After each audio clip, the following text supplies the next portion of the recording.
ਗਿਆਨ ਧਿਆਨ ਕਿਛ ਕਰਮ ਨਾ ਜਾਣਾ, ਸਾਰ ਨਾ ਜਾਣਾ ਤੇਰੀ। ਸਭ ਤੇ ਵੱਡਾ ਸਤਿਗੁਰ ਨਾਨਕ, ਜਿਨ ਕਲ ਰਾਖੀ ਮੇਰੀ। ਪੰਜ ਪਿਆਲੇ ਪੰਜ ਪੀਰ, ਛਠਮ ਪੀਰ ਬੈਠਾ ਗੁਰ ਭਾਰੀ। ਅਰਜਨ ਕਾਇਆ ਪਲਟ ਕੈ, ਮੂਰਤ ਹਰ ਗੋਬਿੰਦ ਸਵਾਰੀ। ਚੱਲੀ ਪੀੜੀ ਸੋਢੀਆਂ, ਰੂਪ ਦਿਖਾਵਨ ਵਾਰੋ ਵਾਰੀ। ਦਲ ਭੰਜਨ ਗੁਰ ਸੂਰਮਾ, ਵੱਡ ਜੋਧਾ ਬਹੁ ਪਰ ਉਪਕਾਰੀ। ਪੁੱਛਣ ਸਿੱਖ ਅਰਦਾਸ ਕਰ, ਛੇ ਮਹਿਲਾ ਤੱਕ ਦਰਸ ਨਿਹਾਰੀ।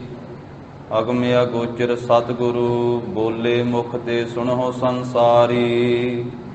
ਕਲ ਯੁਗ ਪੀੜੀ ਸੋਢੀਆਂ, ਨਿਹਚਲ ਨੀਵ ਉਸਾਰ ਖਲਾਰੀ। ਜੁਗ ਜੁਗ ਸਤਿਗੁਰ ਧਰੇ ਅਵਤਾਰੀ। ਸਾ ਧਰਤੀ ਭਈ ਹਰਿਆਵਲੀ, ਜਿੱਥੈ ਮੇਰਾ ਸਤਿਗੁਰ ਬੈਠਾ ਆਏ। ਸੇ ਜੰਤ ਭਏ ਹਰਿਆਵਲੇ, ਜਿਨੀ ਮੇਰਾ ਸਤਿਗੁਰ ਦੇਖਿਆ ਜਾਏ। ਧੰਨ ਧੰਨ ਪਿਤਾ ਧੰਨ ਧੰਨ ਕੁਲ, ਧੰਨ ਧੰਨ ਸੋ ਜਨਨੀ, ਜਿਨ ਗੁਰੂ ਜਣਿਆ ਮਾਏ। ਧੰਨ ਧੰਨ ਗੁਰੂ ਜਿਨ ਨਾਮ ਅਰਾਧਿਆ, ਆਪ ਤਰਿਆ ਜਿਨੀ ਡਿਠਾ ਤਿਨਾ ਲਏ ਛਡਾਏ। ਹਰ ਸਤਿਗੁਰ ਮੇਲਹੁ ਦਇਆ ਕਰ, ਜਨ ਨਾਨਕ ਧੋਵੈ ਪਾਏ। ਸਤਿਨਾਮ ਸ੍ਰੀ ਵਾਹਿਗੁਰੂ ਸਾਹਿਬ ਜੀ। ਅਸਾੜ ਤੁਪੰਗਾ ਤਿਸ ਲੱਗੈ, ਹਰ ਨਾਮ ਜਿਤਨਾ ਪਾਸੁ। ਜਗ ਜੀਵਨ ਪੁਰਖ ਤਿਆਗ ਕੈ, ਮਾਨਸ ਸੰਧੀ ਆਸ। ਦੁਰਾ ਭਾਏ ਵਿਪਤੀਐ, ਗਲ ਪਈ ਸੁਜਮ ਕੀ ਫਾਸ। ਜੇਹਾ ਬੀਜੈ ਸੋ ਲੁਣਾ, ਮਥਾ ਜੋ ਲਿਖਿਆਸ। ਰੈਣ ਵਿਹਾਣੀ ਪਛਤਾਣੀ, ਉੱਠ ਚੱਲੀ ਗਈ ਨਿਰਾਸ। ਜਨ ਕਉ ਸਾਧੂ ਭੇਟੀਐ, ਸੋ ਦਰਗ ਖਲਾਸ। ਕਰ ਕਿਰਪਾ ਪ੍ਰਭ ਆਪਣੀ, ਫਿਰ ਦਰਸ਼ਨ ਹੋਏ ਪਿਆਸ। ਪ੍ਰਭ ਤੁਧ ਬਿਨ ਦੂਜਾ ਕੋ ਨਹੀਂ, ਨਾਨਕ ਕੀ ਅਰਦਾਸ। ਅਸਾੜ ਸੁਹੰਦਾ ਤਿਸ ਲੱਗੈ, ਜਿਸ ਮਨ ਹਰ ਚਰਨ ਨਿਵਾਸ। ਪ੍ਰਭ ਤੁਧ ਬਿਨ ਦੂਜਾ ਕੋ ਨਹੀਂ, ਨਾਨਕ ਕੀ ਅਰਦਾਸ। ਅਸਾੜ ਸੁਹੰਦਾ ਤਿਸ ਲੱਗੈ, ਜਿਸ ਮਨ ਹਰ ਚਰਨ ਨਿਵਾਸ। ਵਾਹਿਗੁਰੂ ਜੀ ਕਾ ਖਾਲਸਾ, ਵਾਹਿਗੁਰੂ ਜੀ ਕੀ ਫਤਿਹ। ਜਾਹਰ ਜਹੂਰ ਹਾਜ਼ਰ ਹਜੂਰ, ਸਰਬ ਕਲਾ ਭਰਪੂਰ। ਪਤਿਤ ਪਾਵਨ ਭਗਤ ਵਸ਼ਲ, ਦੀਨ ਦਿਆਲ ਮਿਹਰਬਾਨ। ਤਖਤ ਚੌਰ ਛਤਰ ਦੇ ਮਾਲਕ, ਦਸਾਂ ਪਾਤਸ਼ਾਹੀਆਂ ਦੀ ਜੋਤ। ਹਲਤ ਪਲਤ ਕੇ ਰੱਖਿਅਕ, ਲੋਕ ਪਰਲੋਕ ਕੇ ਸਹਾਇਕ। ਸ਼ਬਦ ਗੁਰੂ ਬਾਣੀ ਗੁਰੂ, ਧੰਨ ਧੰਨ ਸ੍ਰੀ ਗੁਰੂ ਗ੍ਰੰਥ ਸਾਹਿਬ ਜੀ ਮਹਾਰਾਜ। ਸਤਿਗੁਰਾਂ ਦੀ ਅਪਾਰ ਕਿਰਪਾ ਰਹਿਮਤ ਦਾ ਸਦਕਾ, ਜਾਹਰ ਪੀਰ ਜਗਤ ਗੁਰ ਬਾਬਾ ਧੰਨ ਧੰਨ ਸ੍ਰੀ ਗੁਰੂ ਨਾਨਕ ਦੇਵ ਸਾਹਿਬ ਜੀ ਮਹਾਰਾਜ, ਸਤਿਗੁਰਾਂ ਦੇ ਪਾਵਨ ਪਵਿੱਤਰ ਅਸਥਾਨ ਸੱਚਖੰਡ ਦਰਬਾਰ ਗੁਰਦੁਆਰਾ ਸ੍ਰੀ ਬੇਰ ਸਾਹਿਬ ਜੀ ਵਿਖੇ ਅੰਮ੍ਰਿਤ ਵੇਲੇ ਦੇ ਸਜੇ ਹੋਏ ਸੁੰਦਰ ਦੀਵਾਨ ਦੀ ਹਾਜ਼ਰੀ ਭਰ ਰਹੀ ਗੁਰੂ ਕੀ ਸਾਜੀ ਨਵਾਜੀ ਹੋਈ ਸਾਧ ਸੰਗਤ ਜੀਓ, ਸਤਿਗੁਰਾਂ ਨੇ ਕਿਰਪਾ ਕੀਤੀ ਹੈ। ਅੰਮ੍ਰਿਤ ਵੇਲੇ ਤੋਂ ਆਪਣੇ ਪਵਿੱਤਰ ਦਰਸ਼ਨ ਬਖਸ਼ਿਸ਼ ਕੀਤੇ। ਅੰਮ੍ਰਿਤ ਬਾਣੀ ਦਾ ਨਿਤ ਨੇ, ਪੰਜ ਬਾਣੀਆਂ ਦਾ ਜਾਪ, ਆਸਾ ਕੀ ਵਾਰ ਦਾ ਸੰਪੂਰਨ ਕੀਰਤਨ ਸਤਿਗੁਰਾਂ ਦੀ ਪਾਵਨ ਹਜ਼ੂਰੀ ਅੰਦਰ ਹੋਇਆ ਹੈ। ਅੱਜ ਹਾੜ ਮਹੀਨੇ ਦੀ ਸੰਗਰਾਂਦ ਦਾ ਦਿਹਾੜਾ ਹੈ, ਔਰ ਜਿੱਥੇ ਸੰਗਰਾਂਦ ਦਾ ਦਿਹਾੜਾ ਹੈ ਉੱਥੇ ਸਾਧ ਸੰਗਤ ਜੀ ਅੱਜ ਮੀਰੀ ਪੀਰੀ ਦੇ ਮਾਲਕ, ਦੇਗ ਦੇਗ ਦੇ ਧਣੀ, ਬੰਦੀ ਛੋੜ ਦਾਤਾ, ਸ੍ਰੀ ਅਕਾਲ ਤਖਤ ਸਾਹਿਬ ਦੇ ਸਿਰਜਣਹਾਰ, ਦਲ ਭੰਜਨ ਗੁਰ ਸੂਰਮਾ, ਵੱਡ ਯੋਧਾ ਬਹੁ ਪਰਉਪਕਾਰੀ, ਧੰਨ ਧੰਨ ਸ੍ਰੀ ਗੁਰੂ ਹਰਗੋਬਿੰਦ ਸਾਹਿਬ ਮਹਾਰਾਜ ਜੀ ਦਾ ਪਾਵਨ ਪ੍ਰਕਾਸ਼ ਗੁਰਪੁਰਬ ਵੀ ਹੈ। ਗੁਰੂ ਦੀਆਂ ਸੰਗਤਾਂ ਸਤਿਗੁਰੂ ਜੀ ਦਾ ਪ੍ਰਕਾਸ਼ ਗੁਰਪੁਰਬ ਸ਼ਰਧਾ ਭਾਵਨਾ ਸਹਿਤ ਮਨਾਉਂਦਿਆਂ ਹੋਇਆਂ ਸਤਿਗੁਰੂ ਜੀ ਦੇ ਪਾਵਨ ਦਰਬਾਰ ਦੀਆਂ ਹਾਜ਼ਰੀਆਂ ਭਰ ਰਹੀਆਂ ਹਨ। ਤੋ ਸਾਧ ਸੰਗਤ ਜੀ, ਆਪ ਸਰਬੱਤ ਗੁਰੂ ਦੀਆਂ ਸੰਗਤਾਂ ਨੂੰ ਸਤਿਗੁਰਾਂ ਦੇ ਪ੍ਰਕਾਸ਼ ਗੁਰਪੁਰਬ ਦੀਆਂ ਲੱਖ ਲੱਖ ਵਧਾਈਆਂ ਹੋਣ। ਸਤਿਗੁਰੂ ਜੀ ਦਾ ਪ੍ਰਕਾਸ਼ ਗੁਰਪੁਰਬ ਅੱਜ ਵਿਸ਼ੇਸ਼ ਕਰਕੇ ਗੁਰੂ ਕੀ ਵਡਾਲੀ ਨਗਰ ਸਤਿਗੁਰਾਂ ਦੇ ਪ੍ਰਗਟ ਅਸਥਾਨ 'ਤੇ ਮਨਾਇਆ ਜਾ ਰਿਹਾ। ਉੱਥੇ ਬਾਕੀ ਵੀ ਸਾਰੇ ਥਾਵਾਂ 'ਤੇ, ਤਖਤ ਸਾਹਿਬਾਂ 'ਤੇ, ਔਰ ਇਸੇ ਤਰ੍ਹਾਂ ਇਸ ਪਵਿੱਤਰ ਅਸਥਾਨ 'ਤੇ ਗੁਰਦੁਆਰਾ ਸ੍ਰੀ ਬੇਰ ਸਾਹਿਬ ਜੀ ਵਿਖੇ ਜੋ ਪਰਸੋਂ ਰੋਜ਼ ਤੋਂ ਧੁਰ ਕੀ ਬਾਣੀ ਦੇ ਸ੍ਰੀ ਅਖੰਡ ਪਾਠ ਸਾਹਿਬ ਆਰੰਭ ਹੋਏ, ਜੋ 20 ਨੰਬਰ ਸੋ ਕੈਮਨ ਦੇ ਵਿੱਚ ਇਹਨਾਂ ਦੇ ਅੱਜ ਸਾਧ ਸੰਗਤ ਜੀ 9:30 ਵਜੇ ਦੇ ਲਗਭਗ ਭੋਗ ਵੀ ਸੰਪੂਰਨ ਹੋਣੇ ਹਨ। ਮਹਾਰਾਜ ਦੇ ਪ੍ਰਕਾਸ਼ ਗੁਰਪੁਰਬ ਦੀ ਖੁਸ਼ੀ ਅੰਦਰ ਅੰਮ੍ਰਿਤ ਬਾਣੀ ਦੇ ਪ੍ਰਵਾਹ ਚੱਲ ਰਹੇ ਹਨ। ਔਰ ਇਸੇ ਤਰ੍ਹਾਂ ਸਾਧ ਸੰਗਤ ਜੀ ਗਰੀਬ ਨਵਾਜ਼ ਸਤਿਗੁਰੂ ਧੰਨ ਧੰਨ ਸ੍ਰੀ ਗੁਰੂ ਨਾਨਕ ਦੇਵ ਸਾਹਿਬ ਮਹਾਰਾਜ ਜੀ ਦੇ ਪਾਵਨ ਪਵਿੱਤਰ ਅਸਥਾਨ ਗੁਰਦੁਆਰਾ ਗੁਰੂ ਕਾ ਬਾਗ ਸਾਹਿਬ, ਸਤਿਗੁਰੂ ਜੀ ਦੇ ਘਰ ਵਾਲਾ ਸਥਾਨ ਸੁਲਤਾਨਪੁਰ ਸਾਹਿਬ ਦੀ ਧਰਤੀ 'ਤੇ, ਜਿੱਥੇ ਮਹਾਰਾਜ ਸਾਹਿਬ ਜੀ ਧੰਨ ਧੰਨ ਮਾਤਾ ਸੁਲੱਖਣੀ ਜੀ ਦੇ ਸਮੇਤ ਰਿਹਾ ਕਰਦੇ। ਜਿਸ ਸਥਾਨ 'ਤੇ ਗੁਰੂ ਸਾਹਿਬ ਜੀ ਦੇ ਦੋਵੇਂ ਸਾਹਿਬਜ਼ਾਦੇ ਪ੍ਰਗਟ ਹੋਏ 1551 ਵਿਕਰਮੀ ਸੰਮਤ ਵਿੱਚ, ਧੰਨ ਧੰਨ ਬਾਬਾ ਸ੍ਰੀ ਚੰਦ ਸਾਹਿਬ ਜੀ 1553 ਵਿਕਰਮੀ ਸੰਮਤ ਵਿੱਚ, ਧੰਨ ਧੰਨ ਬਾਬਾ ਲਖਮੀ ਦਾਸ ਸਾਹਿਬ ਜੀ ਪ੍ਰਗਟ ਹੋਏ। ਉਸ ਸਥਾਨ 'ਤੇ ਵੀ ਅੱਜ ਛੇਵੇਂ ਮਹਾਰਾਜ ਸਾਹਿਬ ਜੀ ਦਾ ਪ੍ਰਕਾਸ਼ ਗੁਰਪੁਰਬ ਮਨਾਉਂਦਿਆਂ ਹੋਇਆਂ ਸ੍ਰੀ ਅਖੰਡ ਪਾਠ ਸਾਹਿਬ ਦੇ ਭੋਗ ਸੰਪੂਰਨ ਹੋਣੇ ਹਨ। ਔਰ ਮਹਾਂਪੁਰਖਾਂ ਨੇ, ਸ੍ਰੀਮਾਨ ਸੰਤ ਬਾਬਾ ਜਗਜੀਤ ਸਿੰਘ ਜੀ ਅਲਖੋਵਾਲ ਵਾਲੇ ਮਹਾਂਪੁਰਖਾਂ ਨੇ ਉੱਥੇ ਹਾਜ਼ਰੀਆਂ ਵੀ ਭਰਨੀਆਂ ਹਨ। ਇਸੇ ਤਰ੍ਹਾਂ ਸੁਲਤਾਨਪੁਰ ਸਾਹਿਬ ਦੀ ਧਰਤੀ 'ਤੇ ਜੋ ਛੇਵੇਂ ਪਾਤਸ਼ਾਹ ਮਹਾਰਾਜ ਸਾਹਿਬ ਜੀ ਅਤੇ ਪੰਜਵੇਂ ਪਾਤਸ਼ਾਹ ਜੀ ਦੇ ਨਾਲ ਸੰਬੰਧ ਰੱਖਦਾ ਸਥਾਨ ਹੈ, ਜਿਸ ਨੂੰ ਧਰਮਸ਼ਾਲਾ ਵੀ ਕਿਹਾ ਜਾਂਦਾ ਹੈ, ਜਿਸ ਸਥਾਨ ਨੂੰ, ਅਤੇ ਗੁਰਦੁਆਰਾ ਸੇਰਾ ਸਾਹਿਬ, ਉਸ ਸਥਾਨ 'ਤੇ ਵੀ ਅੱਜ ਅਖੰਡ ਪਾਠ ਸਾਹਿਬ ਦੇ ਭੋਗ ਸੰਪੂਰਨ ਹੋਣੇ ਹਨ। ਔਰ ਮੁਹੱਲਾ ਨਿਵਾਸੀ ਸੰਗਤਾਂ, ਸ਼ਹਿਰ ਦੀਆਂ ਸੰਗਤਾਂ ਵੱਲੋਂ ਉਸ ਸਥਾਨ 'ਤੇ ਵੀ ਮਹਾਰਾਜ ਸਾਹਿਬ ਜੀ ਦਾ ਪ੍ਰਕਾਸ਼ ਗੁਰਪੁਰਬ ਮਨਾਇਆ ਜਾ ਰਿਹਾ। ਕਹਿਣ ਤੋਂ ਭਾਵ ਜਿੱਥੇ ਵੀ ਗੁਰੂ ਕਾ ਸਿੱਖ ਵਸਦਾ ਹੈ, ਅੱਜ ਛੇਵੇਂ ਮਹਾਰਾਜ ਸਾਹਿਬ ਜੀ ਦਾ 427 ਸਾਲਾ ਪ੍ਰਕਾਸ਼ ਗੁਰਪੁਰਬ ਸਾਰੇ ਭਾਗਾਂ ਵਾਲੇ ਮਨਾ ਰਹੇ ਹਨ। ਅੱਜ ਦੇ ਦਿਨ ਅੰਮ੍ਰਿਤ ਵੇਲੇ, ਅੱਜ ਤੋਂ 427 ਸਾਲ ਪਹਿਲਾਂ ਮੀਰੀ ਪੀਰੀ ਦੇ ਮਾਲਕ ਸਤਿਗੁਰੂ ਹਰਗੋਬਿੰਦ ਸਾਹਿਬ ਮਹਾਰਾਜ ਜੀ ਨੇ ਪ੍ਰਕਾਸ਼ ਧਾਰਿਆ।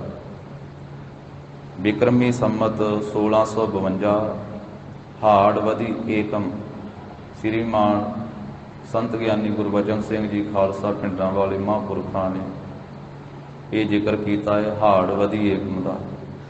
ਤੇ ਵਧੀ ਜਿਹੜੀ ਹੈ ਉਹ ਪੂਰਨਮਾਸ਼ੀ ਤੋਂ ਅਗਲੇ ਦਿਨ ਵਧੀ ਏਕਮ ਹੁੰਦੀ ਹੈ।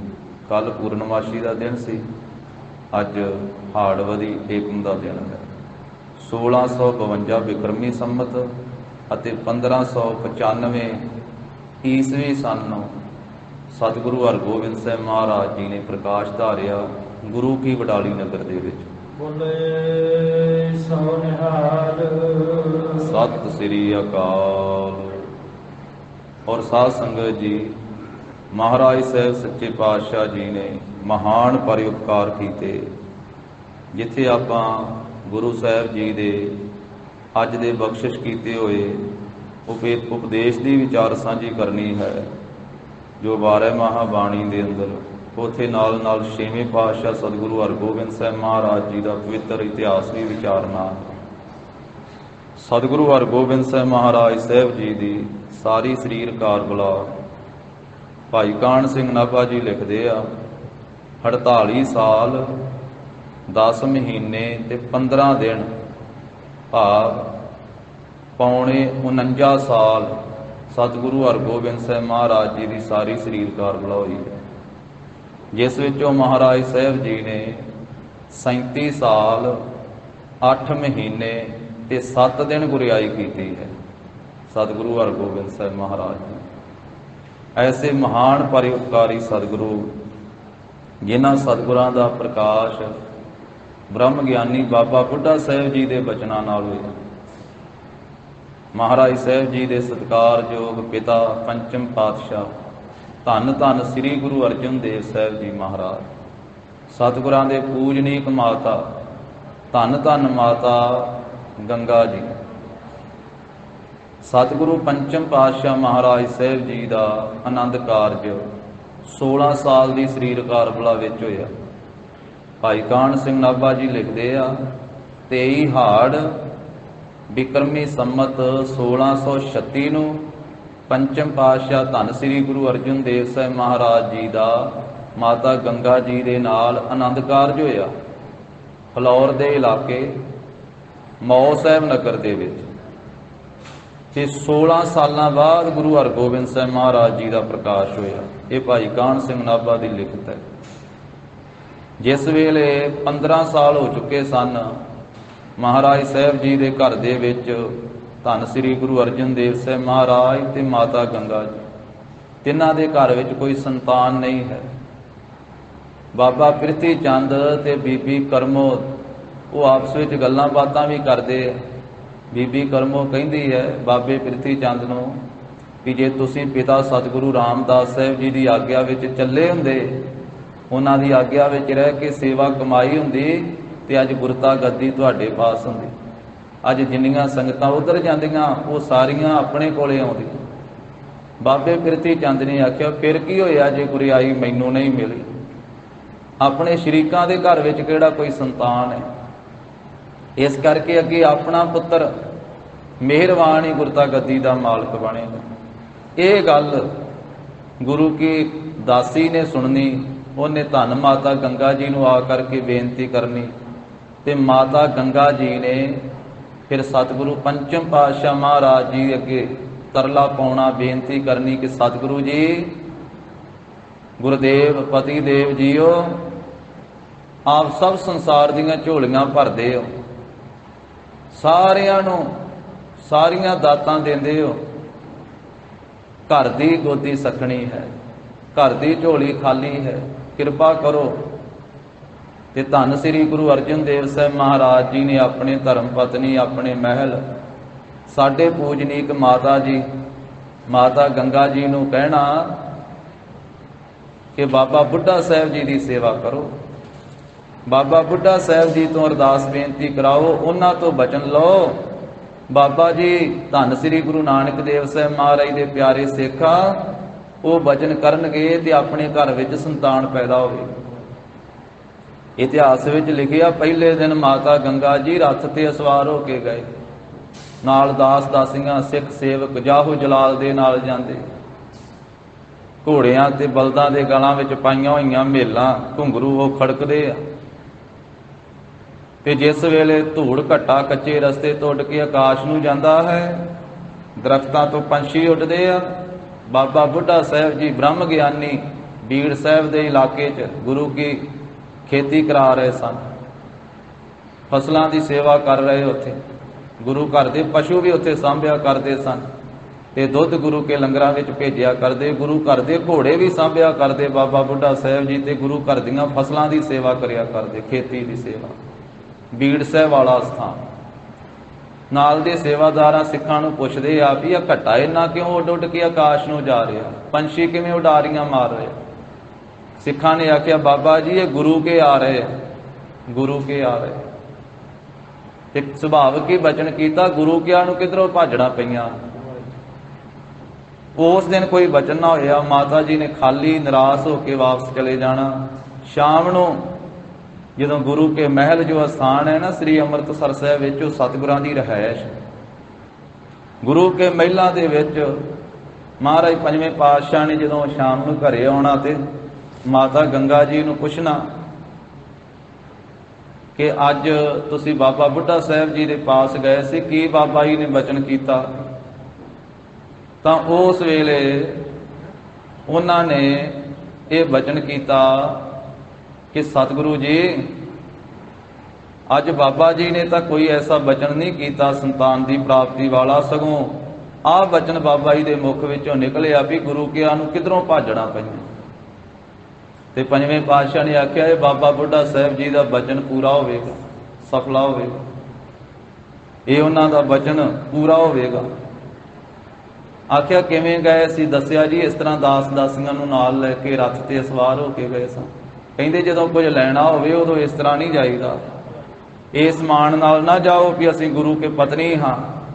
ਸਾਦੇ ਲਿਬਾਸ ਵਿੱਚ ਤੇ ਨੀਵੇਂ ਹੋ ਕਰਕੇ ਜਾਓ, ਜਦੋਂ ਕੁਝ ਮੰਗਣਾ ਹੋਵੇ ਨੀਵੇਂ ਹੋਣਾ ਪੈਂਦਾ। ਪੰਜਵੇਂ ਪਾਤਸ਼ਾਹ ਨੇ ਸਿੱਖਿਆ ਦੇਣੀ ਤੇ ਧੰਨ ਮਾਤਾ ਗੰਗਾ ਜੀ ਨੇ ਫਿਰ ਰਾਤ ਤੋਂ ਹੀ ਸੇਵਾ ਆਰੰਭ ਕਰ ਦੇਣੀ।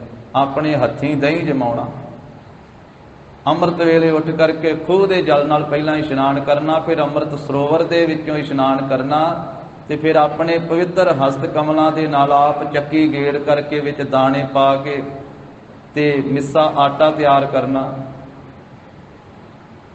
ਆਪ ਆਪਣੇ ਕਰ ਕਮਲਾਂ ਨਾਲ ਪ੍ਰਸ਼ਾਦੇ ਤਿਆਰ ਕਰਨੇ, ਚੰਗੀ ਤਰ੍ਹਾਂ ਘਿਓ ਨਾਲ ਚੋਪੜਨੇ, ਫਿਰ ਨਾਲ ਦਹੀਂ ਲੈ ਲੈਣਾ, ਨਾਲ ਲੱਸੀ ਲੈ ਲੈਣੀ, ਨਾਲ ਮੱਖਣ ਲੈ ਲੈਣਾ, ਅਚਾਰ ਲੈਣਾ, ਨਾਲ ਗੰਢੇ ਲੈਣੇ, ਪਿਆਜ਼ ਲੈ ਲੈਣੇ ਨਾਲ, ਤੇ ਚੰਗੇਰ ਵਿੱਚ ਰੱਖ ਕੇ ਨਾ ਛਾਬੇ ਦੇ ਵਿੱਚ ਰੱਖ ਕਰਕੇ ਮਾਤਾ ਜੀ ਨੇ ਸਾਦਾ ਜਿਹਾ ਲਿਬਾਸ ਪਹਿਨਿਆ ਹੋਇਆ ਤੇ ਆਪਣੇ ਸੀਸ ਉੱਤੇ ਰੱਖ ਕਰਕੇ ਸ੍ਰੀ ਅੰਮ੍ਰਿਤਸਰ ਸਾਹਿਬ ਤੋਂ ਚੱਲੇ ਬਾਬਾ ਬੁੱਢਾ ਸਾਹਿਬ ਜੀ ਦੇ ਪਾਸ ਬੀੜ ਸਾਹਿਬ ਵਾਲੇ ਸਥਾਨ ਤੇ ਨੰਗੇ ਚਰਨੀ ਚੱਲੇ ਮਾਤਾ ਗੰਗਾ ਜੀ। ਨਾਲ ਦਾਸ ਤੁਰ ਪਏ, ਦਾਸੀਆਂ ਤੁਰ ਪਈਆਂ। ਰੋਕ ਦਿੱਤਾ ਸਾਰਿਆਂ ਨੂੰ, ਕਹਿਣ ਲੱਗੇ ਨਹੀਂ ਕੱਲ ਤੁਸੀਂ ਸਾਰੇ ਨਾਲ ਗਏ ਸੀ, ਅੱਜ ਮੈਂ ਇਕੱਲੀ ਜਾਵਾਂ।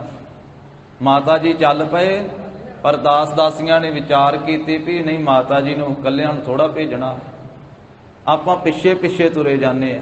ਦਾਸੀਆਂ ਵੀ ਪਿੱਛੇ ਪਿੱਛੇ ਤੁਰੀਆਂ ਆਈਆਂ ਤੇ ਸਿੱਖ ਵੀ ਪਿੱਛੇ ਪਿੱਛੇ ਤੁਰੇ ਆਏ। ਧੰਨ ਮਾਤਾ ਗੰਗਾ ਜੀ ਨੰਗੇ ਚਰਨੀ ਸਾਦਾ ਜਿਹਾ ਲਿਬਾਸ ਪਹਿਨਿਆ ਹੋਇਆ ਹੈ ਤੇ ਸੀਸ ਉੱਤੇ ਪ੍ਰਸ਼ਾਦੇ ਵਾਲਾ ਛਾਬਾ ਹੈ, ਉਹਦੇ ਵਿੱਚ ਦਹੀਂ ਲੱਸੀ ਤੇ ਇਹ ਸਾਰੇ ਪ੍ਰਸ਼ਾਦੇ ਰੱਖ ਕੇ ਮਾਤਾ ਜੀ ਆ ਰਹੇ ਆ। ਪਿਛਲੇ ਸਮੇਂ ਵਿੱਚ ਮਾਈਆਂ ਖੇਤਾਂ 'ਚ ਪ੍ਰਸ਼ਾਦੇ ਲੈ ਕੇ ਇਸ ਤਰ੍ਹਾਂ ਹੀ ਜਾਂਦੀਆਂ ਹੁੰਦੀਆਂ ਸੀ, ਹੁਣ ਹੀ ਨਹੀਂ ਕੋਈ ਜਾਂਦਾ। ਸਮੇਂ ਸਮੇਂ ਨਾਲ ਰੀਤੀ ਰਿਵਾਜ ਬਦਲਦੇ ਰਹਿੰਦੇ ਆ। ਅੱਗੇ ਖੇਤਾਂ ਦੇ ਵਿੱਚ ਪਿੰਡਾਂ ਦੀਆਂ ਮਾਈਆਂ ਉਹ ਆਪਣੇ ਸਿਰ ਤੇ ਚੰਗੇਰ ਰੱਖ ਕੇ ਹੀ ਬਾਹਰ ਲੈ ਕੇ ਜਾਂਦੀਆਂ ਸੀ ਨਾ ਪ੍ਰਸ਼ਾਦੇ, ਵਿੱਚ ਹੀ ਦਹੀਂ ਰੱਖਿਆ ਹੁੰਦਾ ਸੀ, ਵਿੱਚ ਹੀ ਲੱਸੀ ਵਾਲਾ ਕੁੱਜਾ ਰੱਖਿਆ ਹੁੰਦਾ ਸੀ। ਮਾਤਾ ਜੀ ਆਏ, ਅਗਲੇ ਪਾਸੇ ਬਾਬਾ ਬੁੱਢਾ ਸਾਹਿਬ ਜੀ ਅਗਲਵਾਂਢੀ ਹੋ ਕੇ ਖੇਤਾਂ ਦੇ ਵਿੱਚ ਅੱਗੇ ਜਾ ਕੇ ਮਾਤਾ ਜੀ ਦੇ ਸੀਸ ਤੋਂ ਉਹ ਪ੍ਰਸ਼ਾਦਿਆਂ ਵਾਲਾ ਛਾਬਾ, ਪ੍ਰਸ਼ਾਦਿਆਂ ਵਾਲੀ ਚੰਗੇਰ ਲਵਾ ਕੇ ਥੱਲੇ ਰੱਖੀ ਵੱਟ ਤੇ ਹੀ ਬੈਠ ਗਏ। ਮਾਤਾ ਜੀ ਲਿਆਓ ਪ੍ਰਸ਼ਾਦਾ ਛਕੀ, ਅੱਜ ਬੜੀ ਭੁੱਖ ਲੱਗੀ ਹੋਈ ਹੈ। ਮਾਂ ਨੂੰ ਪਤਾ ਹੁੰਦਾ ਹੈ ਨਾ ਪੁੱਤਰ ਨੂੰ ਭੁੱਖ ਲੱਗੀ ਹੈ, ਲਿਆਓ ਮਾਤਾ ਜੀ ਪ੍ਰਸ਼ਾਦਾ ਛਕੀ। ਮਾਤਾ ਜੀ ਨੇ ਜਲ ਵਰਤਾਇਆ ਤੇ ਪ੍ਰਸ਼ਾਦੇ ਰੱਖੇ ਹੱਥ ਤੇ। ਬਾਬਾ ਬੁੱਢਾ ਸਾਹਿਬ ਜੀ ਬ੍ਰਹਮ ਗਿਆਨੀ ਪ੍ਰਸ਼ਾਦਾ ਛਕ ਰਹੇ ਆ ਤੇ ਧੰਨ ਮਾਤਾ ਗੰਗਾ ਜੀ ਪ੍ਰਸ਼ਾਦਾ ਛਕਾ ਰਹੇ। ਪ੍ਰਸ਼ਾਦਾ ਛਕਦਿਆਂ ਮਾਤਾ ਜੀ ਨੇ ਜਦੋਂ ਬੇਨਤੀ ਕੀਤੀ, ਕਹਿਣ ਲੱਗੇ ਮਾਤਾ ਜੀ ਕਰਨ ਕਰਾਉਣ ਵਾਲੇ ਤੇ ਪੰਜਵੇਂ ਪਾਤਸ਼ਾਹ ਆਪ ਹੀ ਆ ਸਭ ਕੁਝ। ਧੰਨ ਸ੍ਰੀ ਗੁਰੂ ਅਰਜਨ ਦੇਵ ਸਾਹਿਬ ਜੀ ਆਪਣੇ ਦਾਸਾਂ ਨੂੰ, ਆਪਣੇ ਸਿੱਖਾਂ ਸੇਵਕਾਂ ਨੂੰ ਵਡਿਆਈ ਦਿੰਦੇ ਆ। ਮਾਤਾ ਜੀ ਆਪ ਜੀ ਦੇ ਘਰ ਵਿੱਚ ਜੋਧਾ ਪੁੱਤਰ ਪ੍ਰਗਟ ਹੋਵੇਗਾ, ਬਲੀ ਬਹਾਦਰ ਸੂਰਮਾ ਪ੍ਰਗਟ ਹੋਵੇਗਾ। ਕਈ ਵਰਦਾਨ ਦਿੱਤੇ, ਕਈ ਬਚਨ ਕੀਤੇ ਬਾਬਾ ਬੁੱਢਾ ਸਾਹਿਬ ਜੀ ਨੇ। ਇਹ ਬਚਨ ਕਰਦਿਆਂ ਕਰਦਿਆਂ ਨਾਲੇ ਪ੍ਰਸ਼ਾਦਾ ਛਕ ਰਹੇ ਆ, ਦਹੀਂ ਛਕ ਰਹੇ ਆ, ਲੱਸੀ ਪੀ ਰਹੇ, ਤ੍ਰਿਪਤ ਹੋ ਗਏ ਛਕ ਕੇ, ਤੇ ਨਾਲੇ ਫਿਰ ਗੋਡੇ ਤੇ ਰੱਖ ਕੇ ਗੰਢਾ ਤੇ ਮੁੱਕੀ ਮਾਰ ਕੇ ਭੰਨ ਕੇ ਛਕਦੇ ਨਾਲ ਪ੍ਰਸ਼ਾਦੇ। ਤੇ ਜਦੋਂ ਗੰਢਾ ਭੰਨਿਆ ਨਾ ਮੁੱਕੀ ਮਾਰ ਕੇ, ਤੇ ਕਹਿੰਦੇ ਮਾਤਾ ਜੀ ਜਿਵੇਂ ਆ ਗੰਢਾ ਭੰਨਿਆ ਨਾ ਦਾਸ ਨੇ ਮੁੱਕੀ ਮਾਰ ਕੇ, ਇਸ ਤਰ੍ਹਾਂ ਆਪ ਜੀ ਦਾ ਬਲੀ ਬਹਾਦਰ ਸਾਹਿਬਜ਼ਾਦਾ ਜ਼ਾਲਮਾਂ ਜਾਵਰਾਂ ਦੇ ਤੁਰਕਾਂ ਦੇ ਸਿਰ ਭੰਨ ਦਿਆ ਕਰੇਗਾ, ਸਿਰ ਭੰਨ ਦਿਆ ਕਰੇਗਾ। ਪ੍ਰਸ਼ਾਦਾ ਛਕਦਿਆਂ ਛਕਦਿਆਂ ਛਕ ਹੀ ਰਿਹਾ ਸੀ ਤਾਂ ਉਸ ਵੇਲੇ ਆਕਾਸ਼ ਵਿੱਚ ਬੱਦਲ ਹੋ ਗਏ। ਉਸੇ ਮੌਕੇ ਤੇ, ਇਹ ਅੱਸੂ ਮਹੀਨੇ ਦੀ ਗੱਲ ਆ, 2 ਦਿਨ ਜੋੜ ਮੇਲਾ ਹੁੰਦਾ ਬੀੜ ਸਾਹਿਬ ਵਾਲੇ ਸਥਾਨ ਤੇ, ਬਾਬਾ ਬੁੱਢਾ ਸਾਹਿਬ ਜੀ ਦੇ ਸਥਾਨ ਤੇ। ਉਹ ਜੋੜ ਮੇਲਾ ਇਸੇ ਯਾਦ ਦੇ ਵਿੱਚ ਹੁੰਦਾ ਵਾ। 2 ਦਿਨ ਮਾਤਾ ਗੰਗਾ ਜੀ ਆਏ ਸੀ ਉੱਥੇ। ਪਹਿਲੇ ਦਿਨ ਰੱਥ ਤੇ ਸਵਾਰ ਹੋ ਕੇ, ਦੂਜੇ ਦਿਨ ਪੈਦਲ ਪ੍ਰਸ਼ਾਦਾ ਲੈ ਕੇ। ਉਹ 2 ਦਿਨ ਜੋੜ ਮੇਲਾ ਹਰ ਸਾਲ ਅੱਸੂ ਮਹੀਨੇ ਦੇ ਵਿੱਚ ਹੁੰਦਾ। ਤਾਂ ਫਿਰ ਜਦੋਂ ਬੱਦਲ ਆ ਗਏ ਤੇ ਬਿਜਲੀ ਲਿਸ਼ਕਣ ਲੱਗ ਪਈ। ਕਹਿੰਦੇ ਮਾਤਾ ਜੀ ਜਿਵੇਂ ਆ ਬੱਦਲਾਂ ਦੇ ਵਿੱਚ ਬਿਜਲੀ ਲਿਸ਼ਕਦੇ ਆ ਨਾ, ਤੇ ਜੰਗ ਦੇ ਮੈਦਾਨ ਵਿੱਚ ਆਪ ਜੀ ਦੇ ਸਾਹਿਬਜ਼ਾਦੇ ਦੀਆਂ ਤੇਗਾਂ ਇਸ ਤਰ੍ਹਾਂ ਲਿਸ਼ਕਿਆ ਕਰਨਗੀਆਂ। ਤਾਂ ਇਹ ਵਰਦਾਨ ਬਾਬਾ ਬੁੱਢਾ ਸਾਹਿਬ ਜੀ ਨੇ ਇਸ ਤਰ੍ਹਾਂ 1651 ਬਿਕਰਮੀ ਸੰਮਤ ਨੂੰ ਅੱਸੂ ਦੇ ਮਹੀਨੇ ਵਿੱਚ ਦਿੱਤਾ। ਤੇ ਉਹਨਾਂ ਬਚਨਾਂ ਦਾ ਸਦਕਾ ਫਿਰ ਧੰਨ ਗੁਰੂ ਅਰਜਨ ਸਾਹਿਬ ਮਹਾਰਾਜ ਕਹਿਣ ਲੱਗੇ ਕਿ ਬਾਬਾ ਬੁੱਢਾ ਸਾਹਿਬ ਜੀ ਦੇ ਦੋਵੇਂ ਬਚਨ ਹੀ ਪੂਰੇ ਕਰਨੇ। ਬਾਬਾ ਪ੍ਰਿਥੀ ਚੰਦ ਉਹਨਾਂ ਦਿਨਾਂ ਵਿੱਚ ਬੜੀ ਈਰਖਾ ਕਰਦੇ ਸੀ। ਕਦੀ ਸੁਲੀ ਖਾਨ ਨੂੰ ਚੜਾ ਕੇ ਲਿਆਏ, ਕਦੀ ਸੁਲੱਭੀ ਖਾਨ ਨੂੰ ਚੜਾ ਕੇ ਲਿਆਏ।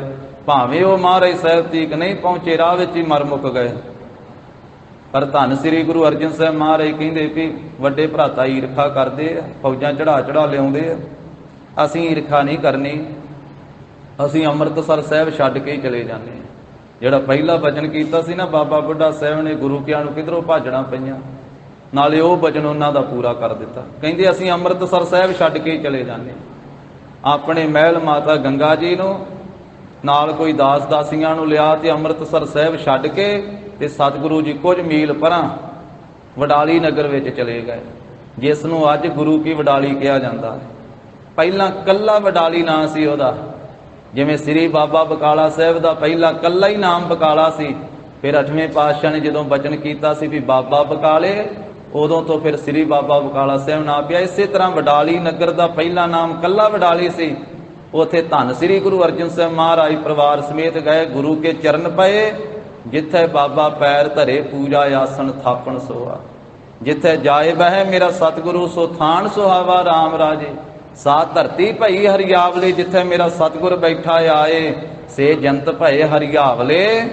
ਜਿਨੀ ਮੇਰਾ ਸਤਿਗੁਰ ਦੇਖਿਆ ਜਾਏ ਉਹ ਵਡਾਲੀ ਨਗਰ ਗੁਰੂ ਕੀ ਵਡਾਲੀ ਬਣ ਗਿਆ।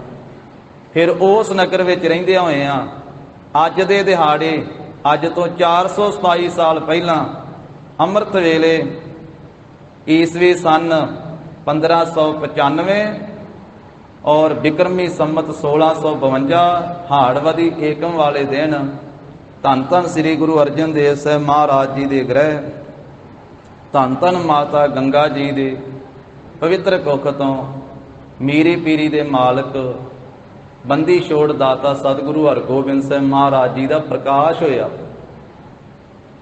ਵਧਾਈਆਂ ਦਿੱਤੀਆਂ ਗੁਰਸਿੱਖਾਂ ਨੇ। ਸਤਿਗੁਰੂ ਪੰਚਮ ਪਾਤਸ਼ਾਹ ਮਹਾਰਾਜ ਸਾਹਿਬ ਜੀ ਨੇ ਸ਼ੁਕਰਾਨੇ ਦੇ ਸ਼ਬਦ ਉਚਾਰਨ ਕੀਤੇ, ਕਈ ਸ਼ਬਦ ਉਚਾਰੇ ਉਸ ਵੇਲੇ ਪੰਜਵੇਂ ਪਾਤਸ਼ਾਹ ਜੀ। ਜਦੋਂ ਸੰਗਤਾਂ ਆ ਕੇ ਵਧਾਈਆਂ ਦਿੰਦੀਆਂ, ਧੰਨ ਪੰਚਮ ਪਾਤਸ਼ਾਹ ਮਹਾਰਾਜ ਆਪ ਜੀ ਦੇ ਘਰ ਵਿੱਚ ਸਾਹਿਬਜ਼ਾਦਾ ਪ੍ਰਗਟ ਹੋਇਆ, ਆਪ ਜੀ ਨੂੰ ਵਧਾਈ ਹੋਵੇ। ਮਾਈਆਂ ਬੀਬੀਆਂ ਆ ਕਰਕੇ ਮਾਤਾ ਗੰਗਾ ਜੀ ਨੂੰ ਵਧਾਈਆਂ ਦਿੰਦੀਆਂ, ਮਾਤਾ ਜੀ ਆਪ ਜੀ ਨੂੰ ਵਧਾਈ ਹੋਵੇ। ਗੁਰਸਿੱਖ ਆਪਸ ਵਿੱਚ ਵਧਾਈਆਂ ਦਿੰਦੇ ਆ। ਤੇ ਪੰਜਵੇਂ ਪਾਤਸ਼ਾਹ ਫਿਰ ਸ਼ੁਕਰਾਨਾ ਕਰਦੇ, ਕਹਿੰਦੇ ਸਤਿਗੁਰ ਸਾਚੈ ਦੀਆ ਭੇਜ, ਚਿਰ ਜੀਵਨ ਉਪਜਿਆ ਸੰਜੋਗ। ਇਸੇ ਤਰ੍ਹਾਂ ਹੋਰ ਵੀ ਬਚਨ ਉਚਾਰਨ ਕੀਤੇ। ਮਹਾਰਾਜ ਸਾਹਿਬ ਜੀ ਨੇ ਆਖਿਆ ਪਰਮੇਸ਼ਰ ਦਿੱਤਾ ਬੰਨਾ, ਦੁੱਖ ਰੋਗ ਕਾ ਡੇਰਾ ਭੰਨਾ। ਬੰਨਾ ਨਾਮ ਪੁੱਤਰ ਦਾ। ਮਹਾਰਾਜ ਕਹਿੰਦੇ ਗੁਰਸਿੱਖੋ ਪਰਮੇਸ਼ਰ ਨੇ ਪੁੱਤਰ ਦਿੱਤਾ ਸਾਨੂੰ। ਪਰਮੇਸ਼ਰ ਦਿੱਤਾ ਬੰਨਾ, दुख रोग का डेरा भन्ना। अणद करह नर नारी हर हर प्रभ किरपा धारी। वाहिगुरु जी का शुकराना किया जा रहा।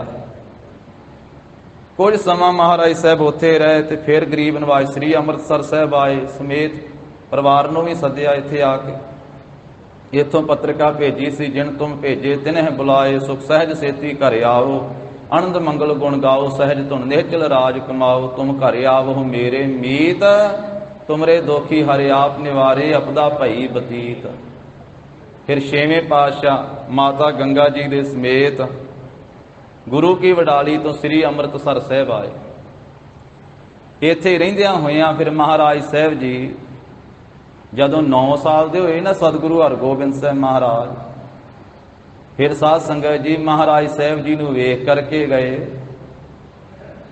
जहांगीर बादशाह दा दीवान चंदू ਉਹਦੇ भेजे हुए लागी, वो सतगुरां नूं वेख के गए। पंजवें पातशाह नाल बेनती करके गलबात करके गए कि चंदू दीवान दी पुत्री दा रिश्ता आप जी दे साहिबजादे नाल करना चाहुंदे हैं। महाराज ने हाँ कर दिती। उन्हां जा करके चंदू नूं दस्सिया। चंदू जिहड़ा दीवान वजीर सी वो हंकारी, उन्हें आख्या लागियो तुसीं ये रिश्ते की गल ठीक है कर आए हो, पर इस तरह है कोई मेरे वर्गा वजीर लभना सी किसी बादशाह का। तुसीं गुरु नानक साहब के घर विच गुरु अर्जन साहब के साहिबजादे दे नाल मेरी पुत्री के रिश्ते की गल करके आए हो। ये इस तरह है जिवें चुबारे की इट मोरी नूं ला दिती जाए। अपने आप नूं चुबारा ते गुरु घर नूं मोरी दस्सिया हंकारी ने, चंदू ने। शगन भेजिया, चलो हुण लाओ शगन। वो टोकरी फलां वाली जदों आई, शगन आया, उधरों दिल्ली की संगत ने चिट्ठी लिखी कि महाराज इस हंकारी का रिश्ता नहीं लेना। इन्हें अपने आप नूं चवारा ते आप जी के घर नूं मोरी दस्सिया। ते जिस वेले श्री अकाल तख्त साहब के सिरजना बाद विच हुंदी, उस वेड़े विच महाराज पंजवें पातशाह ने अपने साहिबजादे नूं बिठाया चौंकी ते। संगतां बैठियां, शगन लगन की तैयारी हो गई, टोकरी आ गई। इन्ने चिर नूं चिट्ठी भी आ गई। सिख ने आख्या महाराज शगन बाद चलायो, पहला दिल्ली की संगत की चिट्ठी पढ़ो। जो चिट्ठी पढ़ी उहदे च लिखिया सी हंकारी ने आ कुछ आख्या, इहदा रिश्ता ना लो। महाराज ने शगन वापस मोड़ दिता, कहन लगे असीं ये नहीं रिश्ता लेना। उन्हां लागियां ने बहुत बेनतियां भी कीतियां, कई तरह के डरावे जे भी बोले, पर महाराज साहब जी की परवाह करते किसी। सतगुरु गरीब नवाज साहब कहन लगे असीं तां निमरता वाले कोई सिख परिवार की धी का रिश्ता लवांगे। कोई सिख अपनी पुत्री का रिश्ता साडे साहिबजादे वास्ते देवे, कोई निमरता वाला, कोई गरीब सिख। फिर 2 सिख उठ खलोते। एक बाबा नरैण दास डल्ले नगर के रहन वाले भाई पारो जी की बंस विचों, एक बाबा हरी चंद जी श्री बाबा बकाला साहब नगर तो। बाबा नरैण दास जी डल्ले वाले ने आख्या जी मेरी पुत्री श्री दमोदरी जी का रिश्ता लो, प्रवान करो। उंज ये बचन धन श्री गुरु अमरदास साहब महाराज ने भाई पारो नूं आख्या सी एक बारी खुश होके कि भाई पारो तेरी बंस दे नाल साडा गूढ़ा संबंध बनेगा। तां बाबा नरैण दास जी ने बेनती की। महाराज कहन लगे भी रिश्ता प्रवान। पंजवें पातशाह बाबे हरीचंद ने बेनती की जी मेरी पुत्री श्री नानकी जी का रिश्ता प्रवान करो। महाराज कहते प्रवान। कहन लगे गुरसिखो दोवें ही शगन लाओ साडे साहिबजादे। एक शगन मोड़िया सी उसे दिन 9 साल की उम्र में गुरु हरगोबिंद साहब जी नूं 2 शगन लगे।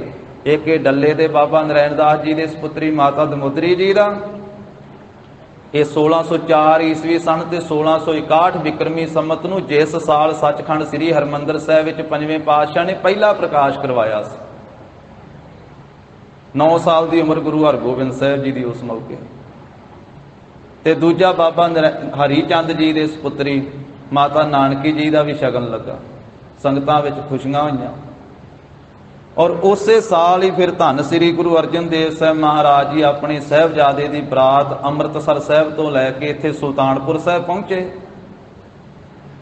जिस स्थान ते जिस स्थान नूं धर्मशाला कहा जाता है उत्थे महाराज साहब जी ठहरे। उतों फिर डल्ले अगे पहुंचे। ਤੇ 9 ਸਾਲ ਦੀ ਉਮਰ ਦੇ ਵਿੱਚ ਪਹਿਲਾ ਆਨੰਦ ਕਾਰਜ ਗੁਰੂ ਹਰਗੋਬਿੰਦ ਸਾਹਿਬ ਜੀ ਦਾ ਮਾਤਾ ਦਮੋਦਰੀ ਜੀ ਦੇ ਨਾਲ ਹੋਇਆ, ਡੱਲੇ ਨਗਰ ਦੇ ਵਿੱਚ ਆਪਣੇ ਨੇੜੇ। ਤੇ ਜੋ ਸੇਹਰਾ ਸਾਹਿਬ ਗੁਰਦੁਆਰਾ ਸਾਹਿਬ ਹੈ, उसका नाम धर्मशाला भी है, इत्थे रात महाराज साहब जी ठहरे सन।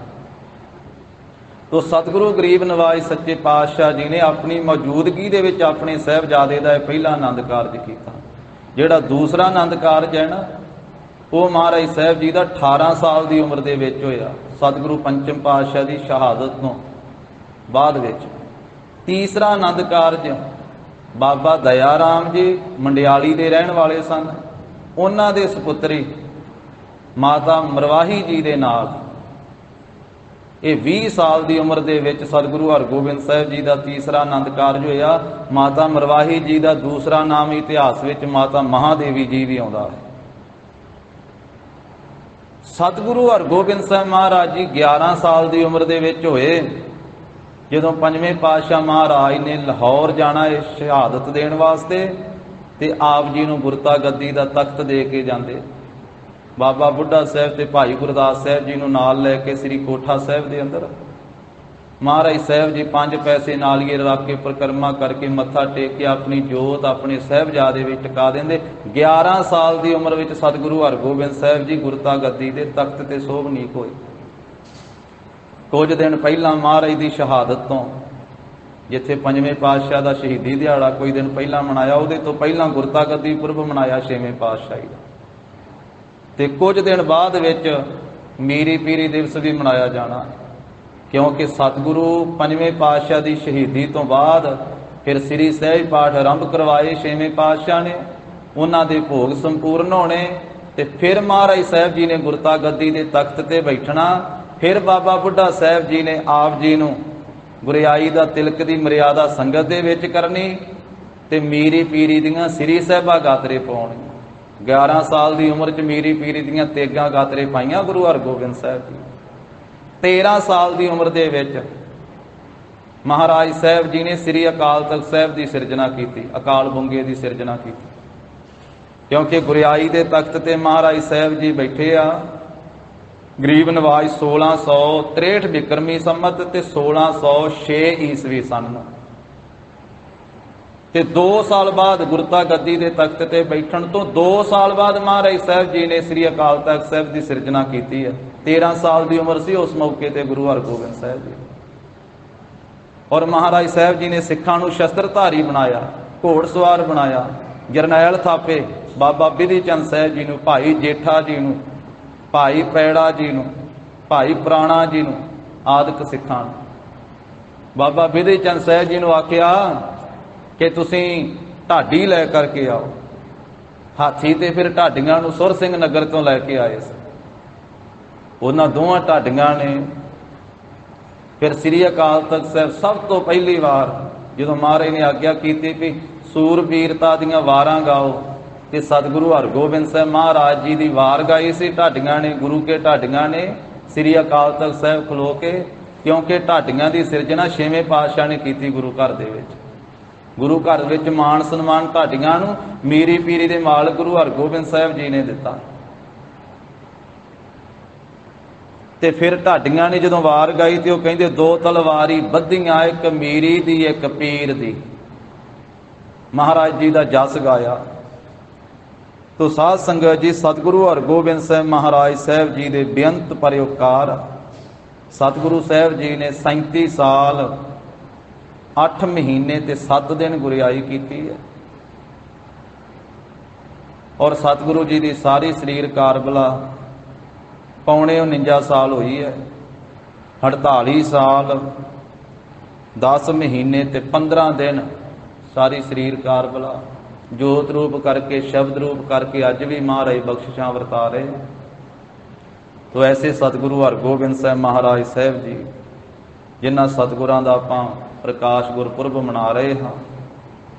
महाराज साहब जी ने 4 युद्ध लड़े, फौजां चढ़ के आउंदियां रहियां, आप नहीं चढ़ के गए। एक बारी जदों चढ़ के आउंदे रहे फिर हार के जांदे रहे। कोई भी जरनैल चढ़ के आया जिउंदा नहीं छड्डिया। फौजां भी मरियां ते जिहड़े थोड़े बहुते बचदे सी वो भज के जांदे सी वापस। ਪਹਿਲਾ ਜੰਗ ਹੋਇਆ ਸ੍ਰੀ ਅੰਮ੍ਰਿਤਸਰ ਸਾਹਿਬ ਵਾਲਾ, ਜਿਹਦੇ ਵਿੱਚ 7000 ਫੌਜ ਚੜ੍ਹ ਕੇ ਆਈ ਸੀ ਔਰ ਉਹ ਜਰਨੈਲ ਵੀ ਮਾਰੇ ਗਏ, ਬਹੁਤੀ ਫੌਜ ਵੀ ਮਾਰੀ ਗਈ, 1000 ਕੁ ਬਚੇ ਸੀ 7000 ਦੇ ਵਿੱਚ। ਦੂਜਾ ਜੰਗ ਸ੍ਰੀ ਹਰਗੋਬਿੰਦਪੁਰੇ ਵਾਲਾ ਹੋਇਆ, 15000 ਫੌਜ ਛੇਵੇਂ ਪਾਤਸ਼ਾਹ ਤੇ ਚੜ੍ਹ ਕੇ ਆਈ ਸੀ, ਮਹਾਰਾਜ ਨੇ ਜੰਗ ਫਤਿਹ ਕੀਤਾ। ਤੀਸਰਾ ਜੰਗ ਹੋਇਆ ਮਾਲਵੇ ਦੀ ਧਰਤੀ ਗੁਰੂਸਰ ਮਹਾਰਾਜ ਵਾਲਾ, 35000 ਫੌਜ ਚੜ੍ਹ ਕੇ ਆਈ ਸੀ, ਲੱਲਾ ਬੇਗ ਕਾਸਮ ਬੇਗ ਆਦਿ ਚੜ੍ਹਾ ਕੇ ਲਿਆਏ ਸੀ। ਉਹ ਲੱਲਾ ਬੇਗ ਨੂੰ ਆਪ ਵੱਢਿਆ ਸੀ ਛੇਵੇਂ ਪਾਤਸ਼ਾਹ, 2 ਟੋਟੇ ਕਰ ਦਿੱਤੇ ਸੀ ਉੱਤੋਂ ਲੈ ਕੇ ਹੇਠਾਂ ਤੱਕ, 35000 ਫੌਜ ਲੈ ਕੇ ਆਇਆ ਸੀ। ਚੌਥਾ ਜੰਗ ਪੈਂਦੇ ਖਾਨ ਨਿਮਕ ਹਰਾਮ ਹੋਇਆ, ਜਿਹਨੂੰ ਪਾਲਿਆ ਸੀ ਛੇਵੇਂ ਪਾਤਸ਼ਾਹ ਨੇ, ਲਾਹੌਰ ਤੋਂ 75000 ਫੌਜ ਚੜਾ ਕੇ ਲਿਆਇਆ ਸੀ। ਕੁਝ ਹੋਰ ਵਿੱਚ ਰਲ ਗਏ, ਗਿਣਤੀ ਲਿਖੀ ਇਤਿਹਾਸਕਾਰਾਂ ਨੇ, ਲੱਖ ਹੋ ਗਈ ਸੀ ਗਿਣਤੀ ਫੌਜ ਦੀ। ਇਹ ਐਸ ਕਰਤਾਰਪੁਰ ਸਾਹਿਬ ਦੇ ਵਿੱਚ ਜੰਗ ਹੋਇਆ, ਚੌਥਾ ਜੰਗ ਛੇਵੇਂ ਪਾਤਸ਼ਾਹ ਦਾ। ਔਰ ਮਹਾਰਾਜ ਸਾਹਿਬ ਜੀ ਨੇ ਇੱਕ ਦਿਨ ਦੇ ਵਿੱਚ ਜੰਗੇ ਫਤਿਹ ਕੀਤੇ। ਸਤਿਗੁਰੂ ਹਰਗੋਬਿੰਦ ਸਾਹਿਬ ਮਹਾਰਾਜ ਜੀ ਦੇ ਘਰ ਵਿੱਚ 5 ਸਾਹਿਬਜ਼ਾਦੇ ਤੇ 1 ਸਪੁੱਤਰੀ ਪੈਦਾ ਹੋਈ। ਸਭ ਤੋਂ ਵੱਡੇ ਧੰਨ ਧੰਨ ਬਾਬਾ ਗੁਰਦਿੱਤਾ ਜੀ, ਬਾਬਾ ਸੂਰਜਮਲ ਜੀ, ਬਾਬਾ ਅਣੀ ਰਾਏ ਜੀ, ਬਾਬਾ ਅਟਲ ਰਾਏ ਜੀ। ਸਭ ਤੋਂ ਛੋਟੇ ਧੰਨ ਧੰਨ ਸ੍ਰੀ ਗੁਰੂ ਤੇਗ ਬਹਾਦਰ ਸਾਹਿਬ ਜੀ ਮਹਾਰਾਜ ਦੇ ਸਾਹਿਬਜ਼ਾਦੇ ਤੇ ਸਪੁੱਤਰੀ ਧੰਨ ਧੰਨ ਬੀਬੀ ਵੀਰੋ ਜੀ। ਐਸੇ ਸਤਿਗੁਰੂ ਹਰਗੋਬਿੰਦ ਸਾਹਿਬ ਜੀ ਮਹਾਰਾਜ ਤੋਂ ਸਾਧ ਸੰਗਤ ਜੀ, ਜੋ ਸਤਿਗੁਰੂ ਜੀ ਨੇ ਮਹੀਨੇ ਦਾ ਉਪਦੇਸ਼ ਬਖਸ਼ਿਸ਼ ਕੀਤਾ ਹੈ, ਉਸ ਦੀ ਵਿਚਾਰ ਵੀ ਸਰਵਣ ਕਰੀਏ। ਸਭ ਮਾਈ ਭਾਈ ਸ਼ਰਧਾ ਭਾਵਨਾ ਸਹਿਤ ਉਚਾਰਨ ਕਰੋ ਜੀ। ਸਤਨਾਮ ਸ੍ਰੀ ਵਾਹਿਗੁਰੂ ਸਾਹਿਬ ਜੀ। ਆਸਾਨ ਤਪੰਦਾ ਤਿਸ ਲੱਗੈ। ਆਪਾਂ ਆਪਣੀ ਬੋਲੀ 'ਚ ਹਾੜ ਕਹਿੰਦੇ ਆ ਇਸ ਮਹੀਨੇ ਨੂੰ ਜੋ ਅੱਜ ਆਰੰਭ ਹੋਇਆ ਹੈ। ਇਹ ਦੇਸੀ ਸੰਮਤ ਦਾ ਚੌਥਾ ਮਹੀਨਾ ਹੈ, ਬਿਕਰਮੀ ਸੰਮਤ ਦਾ। ਪਹਿਲਾ ਚੇਤ ਹੈ, ਦੂਸਰਾ ਵੈਸਾਖ ਹੈ, ਤੀਸਰਾ ਸਾਧ ਸੰਗਤ ਜੀ ਜੇਠ ਦਾ ਮਹੀਨਾ ਹੈ ਜੋ ਪਿੱਛੇ ਬਤੀਤ ਹੋਇਆ 32 ਦਿਨਾਂ ਦਾ, ਤੇ ਇਹ ਚੌਥਾ ਮਹੀਨਾ ਦੇਸੀ ਸੰਮਤ ਦਾ ਜੋ ਇਹ ਹਾੜ ਦਾ ਮਹੀਨਾ। ਗੁਰਬਾਣੀ 'ਚ ਗੁਰੂ ਸਾਹਿਬ ਨੇ ਇਸ ਹਾੜ ਦਾ ਨਾਮ ਆਸਾੜ ਲਿਖਿਆ। ਆਸਾੜ ਜਿਹਦੇ ਵਿੱਚ ਆਈ ਹੋਈ ਹੈ ਬਹੁਤੀ ਗਰਮੀ, ਆਇਆ ਹੋਇਆ ਬੜਾ ਸਾੜਾ। ਹਰ ਇੱਕ ਪਾਸੇ ਵੇਖੋ ਐ ਧਰਤੀ ਵੀ ਸੜਦੀ ਪਈ ਆ, ਸੜਕ ਵੀ ਸੜਦੀ ਪਈ ਆ, ਤੇ ਬਸਤਰ ਵੀ ਜਿਹੜੇ ਪਾਈ ਦੇ ਉਹ ਵੀ ਐ ਲੱਗਦਾ ਵੀ ਜਿਵੇਂ ਅੱਗ ਵਿੱਚੋਂ ਹੀ ਕੱਢੇ ਹੁੰਦੇ। ਸਭ ਪਾਸੇ ਅੱਗ ਵਰਦੀ ਪਈ ਹੈ, ਇੰਨਾ ਸਾੜਾ ਹੈ। ਪੱਥਰ ਦੇ ਉੱਤੇ ਤਾਂ ਰੱਖ ਕੇ ਸੜਕ ਦੇ ਉੱਤੇ ਨੰਗੇ ਪੈਰੀ ਤੁਰਿਆ ਹੀ ਨਹੀਂ ਜਾਂਦਾ ਇਸ ਮਹੀਨੇ ਦੇ ਵਿੱਚ। ਕਿੰਨੀ ਗਰਮੀ ਹੈ, ਇਹਦੇ ਵਿੱਚ ਗਰਮੀ ਆਈ ਹੋਈ ਹੈ, ਇਹ ਤਪਸ਼ ਆਈ ਹੋਈ ਹੈ, ਸਾੜਾ ਆਇਆ ਹੋਇਆ, ਇਸ ਕਰਕੇ ਇਹਦਾ ਨਾਮ ਆਸਾੜ ਹੈ। ਪਰ ਮਹਾਰਾਜ ਕਹਿੰਦੇ ਵੀ ਇਹ ਹਾੜ ਦਾ ਮਹੀਨਾ, ਆਸਾੜ ਦਾ ਮਹੀਨਾ ਵੀ ਤਪਦਾ ਤਿਸ ਨੂੰ ਲੱਗਦਾ ਹੈ, ਉਸ ਜੀਵ ਨੂੰ ਤਪਦਾ ਲੱਗਦਾ ਹੈ। ਜਿਨ੍ਹਾਂ ਜੀਵਾਂ ਦੇ ਕੋਲੇ ਹਰੀ ਪਤੀ ਨਹੀਂ ਹੈ, ਨਾਹੋ ਨਾਮ ਹੈ ਪਤੀ ਦਾ। ਗੁਰਬਾਣੀ ਅੰਦਰ ਸਾਰੇ ਜੀਵਾਂ ਨੂੰ, ਭਾਵੇਂ ਕੋਈ ਮਰਦ ਹੈ ਤੇ ਭਾਵੇਂ ਇਸਤਰੀ ਹੈ, ਸਾਰਿਆਂ ਨੂੰ ਇਸਤਰੀ ਰੂਪ ਦੇ ਵਿੱਚ ਕਥਨ ਕਰਕੇ ਪ੍ਰਮਾਤਮਾ ਨੂੰ ਪਤੀ ਆਖਿਆ। ਠਾਕੁਰ ਏਕ ਸਬਾਈ ਨਾਰ, ਹਰ ਨਾ ਹੋ ਹਰੀ ਪਤੀ। ਜਿਨ੍ਹਾਂ ਪਾਸ ਨਹੀਂ ਹੈ, ਜਿਨ੍ਹਾਂ ਕੋਲੇ ਨਹੀਂ ਹੈ, ਉਹਨਾਂ ਨੂੰ ਇਹ ਹਾੜ ਦਾ ਮਹੀਨਾ ਤਪਦਾ ਲੱਗਦਾ। ਹਾੜ ਦੇ ਮਹੀਨੇ ਦੀ ਗਰਮੀ ਉਹਨਾਂ ਨੂੰ ਵਿਆਪਦੀ ਹੈ। ਜਿਨ੍ਹਾਂ ਦੇ ਕੋਲੇ ਹਰੀ ਪਤੀ ਹੈ, ਉਹਨਾਂ ਨੂੰ ਹਾੜ ਦਾ ਮਹੀਨਾ ਵੀ ਗਰਮੀ ਨਹੀਂ ਦਿੰਦਾ। ਉਹ ਇਹਦੇ ਵਿੱਚ ਵੀ ਉਹਨਾਂ ਦਾ ਹਿਰਦਾ ਸ਼ਾਂਤ ਰਹਿੰਦਾ, ਹਿਰਦਾ ਠੰਡਾ ਰਹਿੰਦਾ। ਪਰਮਾਤਮਾ ਤੇ ਸਾਰਿਆਂ ਥਾਵਾਂ ਤੇ ਵਿਆਪਕ ਹੈ, ਫਿਰ ਕਿੰਨਾ ਕੋਲੇ ਨਹੀਂ ਹੈ? ਸਤਿਗੁਰੂ ਕਹਿੰਦੇ ਜਿਨ੍ਹਾਂ ਨੇ ਭੁਲਾ ਦਿੱਤਾ। ਹੈ ਸਾਰਿਆਂ ਥਾਵਾਂ ਤੇ ਵਾਹਿਗੁਰੂ, ਪਰ ਕਿੰਨਾ ਕੋਲੇ ਨਹੀਂ ਹੈ? ਜਿਨ੍ਹਾਂ ਨੇ ਵਿਸਾਰ ਦਿੱਤਾ। ਮਹਾਰਾਜ ਕਹਿੰਦੇ ਵਿਸਰਨਾ ਤੇ ਨਹੀਂ ਚਾਹੀਦਾ। ਸੋ ਕਿਉਂ ਵਿਸਰੈ ਜਿਨ ਸਭ ਕੁਛ ਦੀਆ, ਸੋ ਕਿਉਂ ਵਿਸਰੈ ਜੇ ਜੀਵਨ ਜੀਆ। ਜਿਹਨੇ ਸਾਰਾ ਕੁਝ ਦਿੱਤਾ ਉਹ ਕਿਉਂ ਵਿਸਰੇ? ਜਿਹਨੇ ਇਹ ਸਰੀਰ ਦਿੱਤਾ, ਇਹਦੇ 'ਚ ਜਿੰਦ ਜਾਨ ਪਾਈ, ਜਿਹਨੇ ਸਵਾਸ ਦਿੱਤੇ ਉਹ ਕਿਉਂ ਭੁੱਲੇ? ਉਹ ਤਾਂ ਹਰ ਸਵਾਸ ਨਾਲ ਚੇਤੇ ਆਉਣਾ ਚਾਹੀਦਾ, ਪਰ ਜੀਵਾਂ ਨੇ ਭੁਲਾ ਦਿੱਤਾ। ਮਹਾਰਾਜ ਕਹਿੰਦੇ ਵੀ ਜਿਨ੍ਹਾਂ ਦੇ ਕੋਲੇ ਉਹ ਪ੍ਰਮਾਤਮਾ ਪਰਮੇਸ਼ਰ ਨਹੀਂ ਹੈ ਨਾ, ਪਤੀ ਨਹੀਂ ਹੈ, ਉਹਨਾਂ ਨੂੰ ਹਾੜ ਦਾ ਮਹੀਨਾ ਤਪਦਾ ਲੱਗਦਾ ਹੈ। ਜਿਨ੍ਹਾਂ ਨੇ ਉਹਦੀ ਯਾਦ ਭੁਲਾ ਦਿੱਤੀ, ਉਸ ਵਾਹਿਗੁਰੂ ਦਾ ਸਿਮਰਨ ਭੁਲਾ ਦਿੱਤਾ ਹੈ। ਜਗ ਜੀਵਨ ਪੁਰਖ ਤਿਆਗ ਕੈ। ਉਹ ਹਰੀਪਤੀ ਕੈਸਾ ਹੈ? ਮਹਾਰਾਜ ਕਹਿੰਦੇ ਜਗ ਜੀਵਨ, ਸਾਰੇ ਜਗ ਨੂੰ ਜੀਵਨ ਦੇਣ ਵਾਲਾ ਹੈ। ਸਵਾਸ ਦੇ ਕੇ ਜੀਵਨ ਦੇ ਰਿਹਾ ਹੈ। ਸਾਰਿਆਂ ਨੂੰ ਸਵਾਸ ਕੌਣ ਦਿੰਦਾ ਹੈ? ਵਾਹਿਗੁਰੂ। ਸਾਰੇ ਸੰਸਾਰ ਨੂੰ ਰੋਜੀ ਰੋਟੀ ਕੌਣ ਦਿੰਦਾ ਹੈ? ਉਹ ਅਕਾਲ ਪੁਰਖ ਵਾਹਿਗੁਰੂ। ਸਾਰਿਆਂ ਨੂੰ ਸਵਾਸ ਉਹ ਦੇ ਰਿਹਾ ਹੈ, ਖਾਣ ਪੀਣ ਵਾਸਤੇ ਪਹਿਨਣ ਵਾਸਤੇ ਉਹ ਪ੍ਰਮਾਤਮਾ ਦੇ ਰਿਹਾ ਹੈ। ਇਸ ਕਰਕੇ ਉਹ ਜਗ ਨੂੰ ਜੀਵਨ ਦੇਣ ਵਾਲਾ ਹੈ। ਉਹਦਾ ਨਾਂ ਜਗ ਜੀਵਨ ਹੈ। ਸਾਰੇ ਜਗ ਨੂੰ ਜੀਵਨ ਜੋ ਦਿੰਦਾ ਹੋਇਆ। ਤੇ ਪੁਰਖ ਨੂੰ ਤਾਂ ਆਖਿਆ ਕਿਉਂਕਿ ਉਹ ਸਾਰੇ ਥਾਵਾਂ ਤੇ ਪੂਰਿਆ ਹੋਇਆ, ਸਾਰੀਆਂ ਥਾਵਾਂ ਤੇ ਵਿਆਪਕ ਹੈ। ਪੂਰੀ ਪੂਰੀ ਬਸਤਾ ਸਾਹ ਪੁਰਖਾ, ਜੋ ਪੁਰਖਾਰਥ ਉਦਮ ਦੇਣ ਵਾਲਾ ਹੈ। ਸਾਰੀਆਂ ਦੇਹਾਂ ਰੂਪੀ ਪੁਰੀਆਂ ਚ ਵਸਣ ਵਾਲਾ ਹੈ। ਘਟ ਘਟ ਮੈਂ ਹਰਜੂ ਬਸੈ, ਸੰਤਨ ਕਹਿਓ ਪੁਕਾਰ। ਐਸਾ ਜੋ ਜਗ ਨੂੰ ਜੀਵਨ ਦੇਣ ਵਾਲਾ ਤੇ ਸਾਰੇ ਥਾਵਾਂ ਤੇ ਵਿਆਪਕ ਵਾਹਿਗੁਰੂ ਹੈ। ਮਹਾਰਾਜ ਕਹਿੰਦੇ ਜਗ ਜੀਵਨ ਪੁਰਖ ਤਿਆਗ ਕੈ। ਇਸ ਮਨੁੱਖ ਨੇ ਉਸ ਵਾਹਿਗੁਰੂ ਜੀ ਨੂੰ ਤਿਆਗ ਦਿੱਤਾ ਤੇ ਉਸ ਪਰਮੇਸ਼ਰ ਨੂੰ ਤਿਆਗ ਕਰਕੇ ਮਾਨਸ ਸੰਧੀ ਆਸ। ਇਸ ਜੀਵ ਨੇ ਮਨੁੱਖ ਦੀ ਆਸ ਰੱਖ ਲਈ ਹੈ। ਸੰਧੀ ਤੋਂ ਭਾਵ ਦੀ, ਮਨੁੱਖ ਦੀ ਆਸ ਰੱਖ ਲਈ, ਮਾਨਸ ਦੀ ਆਸ ਰੱਖ ਲਈ। ਪਰਮਾਤਮਾ ਦੀ ਆਸ ਛੱਡ ਦਿੱਤੀ, ਵਾਹਿਗੁਰੂ ਦੀ ਟੇਕ ਛੱਡ ਦਿੱਤੀ ਤੇ ਮਨੁੱਖ ਉੱਤੇ ਟੇਕ ਰੱਖ ਲਈ। ਜਗ ਜੀਵਨ ਪੁਰਖ ਨੂੰ ਤਿਆਗ ਦਿੱਤਾ, ਭੁਲਾ ਦਿੱਤਾ ਤੇ ਬੰਦਿਆਂ ਦੀ ਆਸ ਰੱਖ ਲਈ। ਬੰਦਿਆਂ ਦੀ ਸੱਚਾ ਸਾਹਿਬ ਛੱਡ ਕੇ ਮਨਮੁਖ ਹੋਏ ਬੰਦੇ ਦਾ ਬੰਦਾ। ਤੇ ਪੰਜਵੇਂ ਪਾਤਸ਼ਾਹ ਮਹਾਰਾਜ ਨੇ ਸੁਖਮਨੀ ਸਾਹਿਬ 'ਚ ਵੀ ਫਰਮਾਇਆ ਕਿ ਭਾਈ ਬੰਦਿਆਂ ਦੀ ਆਸ ਜਿਹੜੀ ਆ ਉਹ ਬੰਦਿਆਂ ਵਾਲੀ ਉਹ ਛੋਟੀ ਹੁੰਦੀ ਆ, ਪਰਮਾਤਮਾ ਦੀ ਆਸ ਹੀ ਸਭ ਤੋਂ ਵੱਡੀ ਹੈ। ਵਾਹਿਗੁਰੂ ਦੀ ਆਸ ਹੀ ਸਭ ਤੋਂ ਵੱਡੀ ਹੈ। ਮਨੁੱਖ ਤਾਂ ਫਿਰ ਵੀ ਮਨੁੱਖ ਹੀ ਹੈ ਨਾ, ਮਨੁੱਖ ਰੱਬ ਤਾਂ ਨਹੀਂ ਨਾ। ਹਾਂ, ਮਨੁੱਖ ਦੀ ਨਿੰਦਿਆ ਵੀ ਨਹੀਂ ਕਰਨੀ, ਪ੍ਰੇਮ ਪਿਆਰ ਰੱਖ, ਪਰ ਆਸ ਜਿਹੜੀ ਹੈ, ਭਰੋਸਾ ਹੈ, ਜੋ ਟੇਕ ਹੈ ਉਹ ਵਾਹਿਗੁਰੂ ਤੇ ਰੱਖ। ਕਿਉਂਕਿ ਮਾਨੁਖ ਕੀ ਟੇਕ ਬਿਰਥੀ ਸਭ ਜਾਨ, ਦੇਵਨ ਕਉ ਏਕ ਹੈ ਭਗਵਾਨ। ਦਾਤਾ ਬੰਦਾ ਨਹੀਂ, ਦਾਤਾ ਭਗਵਾਨ ਹੈ। ਦੇਵਨ ਕਉ ਏਕ ਹੈ ਭਗਵਾਨ।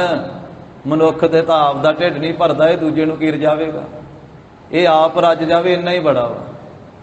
ਤੇ ਮਹਾਰਾਜ ਕਹਿੰਦੇ ਜੇ ਰਜਾਉਂਦਾ ਹੈ ਨਾ, ਉਹ ਪ੍ਰਮਾਤਮਾ ਹੀ ਰਜਾਉਂਦਾ, ਕੋਈ ਬੰਦਾ ਨਹੀਂ ਕਿਸੇ ਨੂੰ ਰਜਾ ਸਕਦਾ। ਮਾਨੁਖ ਕੀ ਟੇਕ ਬ੍ਰਿਥੀ ਸਭ ਜਾਣ, ਦੇਵਨ ਕਉ ਏਕ ਹੈ ਭਗਵਾਨ। ਜਿਸ ਕੈ ਦੀਐ ਰਹਿ ਅਗਾਏ। ਅਗਾਏ ਨਾਮ ਰੱਜਣ ਦਾ, ਉਹ ਵਾਹਿਗੁਰੂ ਦੇ ਦਿੱਤਿਆਂ ਹੀ ਰੱਜੀ ਦਾ ਹੈ।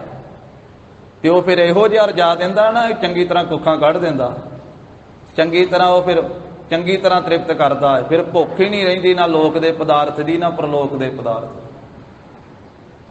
ਮਾਈ ਸੁਲੱਖਣੀ ਕਈਆਂ ਥਾਵਾਂ ਤੇ ਗਈ, ਕਈ ਥਾਵਾਂ ਤੇ ਆਸਾਂ ਰੱਖੀਆਂ, ਸੰਤਾਨ ਨਾ ਪੈਦਾ ਹੋਈ, ਪ੍ਰਾਪਤੀ ਨਾ ਹੋਈ।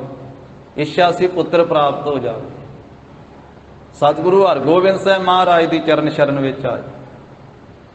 ਮਹਾਰਾਜ ਉਸ ਵੇਲੇ ਬਾਬਾ ਬੁੱਢਾ ਸਾਹਿਬ ਜੀ ਦੇ ਸਥਾਨ ਤੇ ਰਮਦਾਸ ਸਨ, ਛੇਵੇਂ ਪਾਤਸ਼ਾਹ। ਚੱਲੇ ਜੀਵਾਂ ਦੀ ਕਲਿਆਣ ਕਰਨ ਵਾਸਤੇ, ਸੈਰ ਕਰਨ ਵਾਸਤੇ, ਸ਼ਿਕਾਰ ਖੇਲਣ ਵਾਸਤੇ। ਮਹਾਰਾਜ ਦੇ ਘੋੜੇ ਦੇ ਸਾਹਮਣੇ ਆ ਖਲੋਤੀ, ਬੇਨਤੀ ਕੀਤੀ, ਮਹਾਰਾਜ ਕਿਰਪਾ ਕਰੋ, ਪੁੱਤਰ ਦੀ ਪ੍ਰਾਪਤੀ ਦੀ ਆਸ ਲੈ ਕੇ ਆਈ ਹਾਂ, ਪੁੱਤਰ ਦੀ ਦਾਤ ਬਖਸ਼ੋ। ਛੇਵੇਂ ਪਾਤਸ਼ਾਹ ਜੀ ਨੇ ਵੇਖਿਆ ਧਿਆਨ ਦੇ ਨਾਲ, ਕਹਿਣ ਲੱਗੇ ਮਾਈ ਤੇਰੇ ਕਰਮਾਂ ਦੇ ਵਿੱਚ ਪੁੱਤਰ ਨਹੀਂ ਲਿਖਿਆ ਹੈ, ਤੈਨੂੰ ਸੰਤਾਨ ਦੀ ਪ੍ਰਾਪਤੀ ਨਹੀਂ ਹੋ ਸਕਦੀ, ਤੇਰੇ ਭਾਗਾਂ ਵਿੱਚ ਲਿਖੀ ਨਹੀਂ। ਮਹਾਰਾਜ ਅੱਗੇ ਚਲੇ ਗਏ, ਬਚਨ ਕਹਿ ਕੇ ਤੇ ਮਾਈ ਰੋਣ ਲੱਗ ਪਈ। ਪਿੱਛੇ ਭਾਈ ਗੁਰਦਾਸ ਸਾਹਿਬ ਜੀ, ਉਹਨਾਂ ਨੇ ਵੇਖਿਆ ਵੀ ਇਹ ਬੀਬੀ ਰੋਂਦੀ ਪਈ। ਉਹਨੇ ਆਖਿਆ ਬੀਬੀ ਜੀ ਕਾਹਦੇ ਵਾਸਤੇ ਵਿਰਲਾਪ ਕਰਦੇ ਹੋ? ਗੁਰੂ ਘਰ ਵਿੱਚ ਤਾਂ ਰੋਂਦੇ ਆਉਂਦੇ ਜਿਹੜੇ ਉਹ ਵੀ ਹੱਸਦੇ ਜਾਂਦੇ ਆ, ਤੂੰ ਇਸ ਤਰ੍ਹਾਂ ਕਿਉਂ ਵਿਰਲਾਪ ਕਰਦੀ? ਉਹਨੇ ਆਖਿਆ ਜੀ ਬਾਕੀ ਸਾਰੇ ਆਸਰੇ ਤਾਂ ਵੇਖ ਲਏ ਸੀ, ਗੁਰੂ ਘਰ ਦਾ ਆਸਰਾ ਤੱਕ ਕੇ ਆਈ ਸਾਂ। ਘਰ ਵਿੱਚ ਸੰਤਾਨ ਨਹੀਂ ਵੀ ਮਹਾਰਾਜ ਸਾਹਿਬ ਦੇ ਘਰੋਂ ਪੁੱਤਰ ਪ੍ਰਾਪਤ ਹੋ ਜਾਵੇ। ਤੇ ਸਤਿਗੁਰਾਂ ਨੇ ਵੀ ਜਵਾਬ ਦੇ ਦਿੱਤਾ ਵੀ ਮਾਈ ਤੇਰੇ ਕਰਮਾਂ ਵਿੱਚ ਹੀ ਪੁੱਤਰ ਨਹੀਂ ਹੈ। ਸ੍ਰੀਮਾਨ ਭਾਈ ਗੁਰਦਾਸ ਸਾਹਿਬ ਕਹਿੰਦੇ ਬੀਬੀ ਫਿਰ ਕੀ ਹੋਇਆ ਜੇ ਸਤਿਗੁਰਾਂ ਨੇ ਇਹ ਗੱਲ ਕਹਿ ਦਿੱਤੀ, ਕਰਮਾਂ ਵਿੱਚ ਨਹੀਂ, ਤੂੰ ਫੇਰ ਕੱਲ ਨੂੰ ਬੇਨਤੀ ਕਰੀ ਇਸੇ ਮੌਕੇ ਤੇ ਨਾਲੇ ਆਪਣੇ ਹੱਥ ਵਿੱਚ ਇੱਕ ਕਾਗਜ਼ ਲੈ ਲਵੀਂ, ਇੱਕ ਸ਼ਾਹੀ ਤੇ ਕਲਮ ਲੈ ਲਵੀਂ। ਜਦੋਂ ਫੇਰ ਸਤਿਗੁਰੂ ਕਹਿਣਗੇ ਨਾ ਵੀ ਤੇਰੇ ਕਰਮਾਂ ਵਿੱਚ ਪੁੱਤਰ ਲਿਖਿਆ ਹੀ ਨਹੀਂ, ਤੇ ਅੱਗੇ ਕਾਗਜ਼ ਕਰਕੇ ਤੇ ਸ਼ਾਹੀ ਕਰਕੇ ਕਲਮ ਫੜਾ ਦੇਵੀਂ ਹੱਥ 'ਚ ਵੀ ਮਹਾਰਾਜ ਪਹਿਲੋਂ ਵੀ ਤੁਸੀਂ ਲਿਖਣ ਵਾਲੇ ਤੇ ਹੁਣ ਵੀ ਤੁਸੀਂ ਲਿਖਣ ਵਾਲੇ, ਜੇ ਪਹਿਲਾਂ ਨਹੀਂ ਲਿਖਿਆ ਤੇ ਹੁਣ ਲਿਖ ਦਿਓ। ਇਸੇ ਤਰ੍ਹਾਂ ਅਗਲਾ ਦਿਨ ਹੋਇਆ, ਭਾਈ ਗੁਰਦਾਸ ਸਾਹਿਬ ਜੀ ਦੀ ਉਹ ਸਿੱਖਿਆ ਤੇ ਚੱਲ ਕੇ ਮਾਈ ਨੇ ਫੇਰ ਬੇਨਤੀ ਕੀਤੀ। ਸਤਿਗੁਰੂ ਕਹਿੰਦੇ ਕਿ ਮਾਈ ਤੈਨੂੰ ਕੱਲ ਆਖਿਆ ਸੀ ਵੀ ਤੇਰੇ ਭਾਗਾਂ ਵਿੱਚ ਪੁੱਤਰ ਨਹੀਂ ਹੈ। ਕਹਿੰਦੀ ਮਹਾਰਾਜ ਤੁਸੀਂ ਲਿਖਣ ਵਾਲੇ ਹੋ, ਜੇ ਪਹਿਲਾਂ ਨਹੀਂ ਲਿਖਿਆ ਤੇ ਹੁਣ ਅੱਖਰ ਪਾ ਦਿਓ। ਆ ਕਾਗਜ਼ ਲਓ ਤੇ ਆ ਸ਼ਾਹੀ ਵੀ ਲਓ ਤੇ ਕਲਮ ਫੜੋ ਤੇ ਲਿਖ ਦਿਓ ਮਹਾਰਾਜ ਪੁੱਤਰ।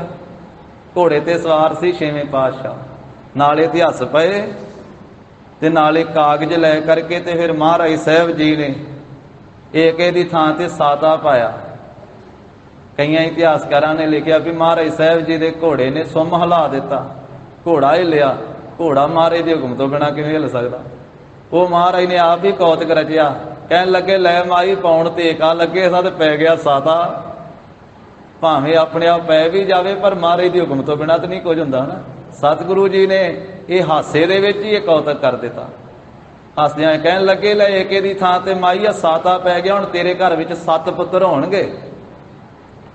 ਇੱਕ ਲੈਣ ਵਾਸਤੇ ਆਈ ਸੀ ਮਾਈ, ਛੇਵੇਂ ਪਾਤਸ਼ਾਹ ਤੋਂ 7 ਲੈ ਕਰਕੇ ਗਈ। ਇਹ ਗੁਰੂ ਸਾਹਿਬ ਤ੍ਰਿਪਤੀ ਕਰਦੇ, ਗੁਰੂ ਸਾਹਿਬ ਜੀ ਦਾਤਾਂ ਦਿੰਦੇ ਅਤੇ ਐਸਾ ਭੰਡਾਰਾ ਭਰ ਦਿੰਦੇ ਕਿ ਰਜਾ ਹੀ ਦਿੰਦੇ। ਮਹਾਰਾਜ ਕਹਿੰਦੇ ਮਾਨੁਖ ਕੀ ਟੇਕ ਬ੍ਰਿਥੀ ਸਭ ਜਾਨ, ਦੇਵਨ ਕੋ ਏਕ ਹੈ ਭਗਵਾਨ, ਜਿਸ ਕੈ ਦੀਐ ਰਹੇ ਅਗਾਏ, ਬਹੁਰ ਨਾ ਤ੍ਰਿਸ਼ਨਾ ਲਾਗੈ ਆਏ।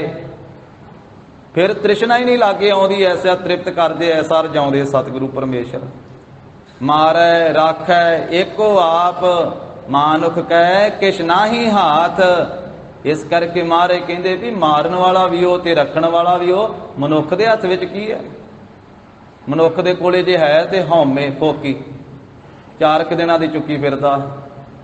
ਮਾਰੈ ਰਾਖੈ ਏਕੋ ਆਪ, ਮਾਨੁਖ ਕੈ ਕਿਛ ਨਾਹੀ ਹਾਥ। ਤਿਸ ਕਾ ਹੁਕਮ ਬੂਝ ਸੁਖ ਹੋਏ, ਤਿਸ ਕਾ ਨਾਮ ਰਖ ਕੰਠ ਪਰੋਏ। ਸਿਮਰ ਸਿਮਰ ਸਿਮਰ ਪ੍ਰਭ ਸੋਏ, ਨਾਨਕ ਬਿਗਨ ਨਾ ਲਾਗੈ ਸੋਏ। ਮਹਾਰਾਜ ਸਾਹਿਬ ਜੀ ਕਹਿੰਦੇ ਫਿਰ ਕੋਈ ਬਿਗਨ ਨਹੀਂ ਲੱਗੇਗਾ। ਸਿਮਰ ਸਿਮਰ ਸਿਮਰ ਪ੍ਰਭ ਸੋਏ, ਨਾਨਕ ਬਿਗਨ ਨਾ ਲਾਗੈ ਕੋਏ। ਇੱਥੇ ਫਰਮਾ ਰਹੇ ਆ ਵੀ ਜੀਵਾਂ ਦੀ ਐਸੀ ਹਾਲਤ ਹੈ, ਸੰਸਾਰ ਦੇ ਜੀਵਾਂ ਦੀ, ਇਹਨਾਂ ਨੇ ਜਗ ਜੀਵਨ ਪੁਰਖ ਨੂੰ ਤਿਆਗ ਦਿੱਤਾ ਤੇ ਮਨੁੱਖ ਦੀ ਆਸ ਲਾ ਲਈ ਹੈ। ਦੋਏ ਭਾਏ ਜੁਚੀਐ। ਇਹ ਜੋ ਪਾਠ ਹੈ ਨਾ ਦੱਦੇ ਔਂਕੜ ਜਈਏ ਦਲਾਵਾਂ, ਇਹਦਾ ਉਚਾਰਨ ਹੈ ਦੋਏ ਐ। ਦੱਦੇ ਔਂਕੜ ਈੜੀ ਸਿਹਾਰੀ ਤੇ ਐੜੇ ਦੁਲਾਵਾਂ। ਦੋਏ ਐ ਭਾਏ ਵਿਗੁਚੀਐ, ਦੁਐਤ ਭਾਵ ਦੇ ਵਿੱਚ ਲੱਗ ਕਰਕੇ। ਵਿਗੁਚੀਐ ਖਰਾਬ ਹੋਣਾ ਹੀ ਹੁੰਦਾ। ਧੰਨ ਗੁਰੂ ਅਰਜਨ ਸਾਹਿਬ ਮਹਾਰਾਜ ਕਹਿੰਦੇ ਇੱਕ ਪਰਮੇਸ਼ਰ ਦਾ ਭਾਏ ਪ੍ਰੇਮ ਛੱਡ ਕੇ ਜੋ ਦੂਜੇ ਪਾਸੇ ਪ੍ਰੇਮ ਲਾ ਲੈਣਾ ਨਾ, ਕੋਈ ਹੰਨੇ ਦੀ, ਕੋਈ ਬੰਨੇ ਦੀ, ਕੋਈ ਪਹਾੜਾਂ ਵਾਲੇ ਰੰਨੇ ਦੀ, ਕੋਈ ਢੋਲ ਢਮੱਕਾ ਸਰਵਰ ਦਾ, ਵੀ ਵਾਹਿਗੁਰੂ ਪਰਮੇਸ਼ਰ ਦਾ ਪ੍ਰੇਮ ਛੱਡ ਕੇ, ਮਾਲਕ ਨੂੰ ਛੱਡ ਕੇ, ਜਿਵੇਂ ਆਸਾ ਕੀ ਵਾਰ ਚ ਮਹਾਰਾਜ ਕਹਿੰਦੇ ਖਸਮ ਛੋੜ ਦੂਜਾ ਲੱਗੇ ਡੁੱਬੇ ਸੇਵਨ ਜਾ ਰਿਹਾ। ਆਪਣੇ ਮਾਲਕ ਨੂੰ ਛੱਡ ਦਿੱਤਾ ਤੇ ਹੋਰ ਹੀ ਪਾਸੇ ਪ੍ਰੇਮ ਲਾ ਲਿਆ।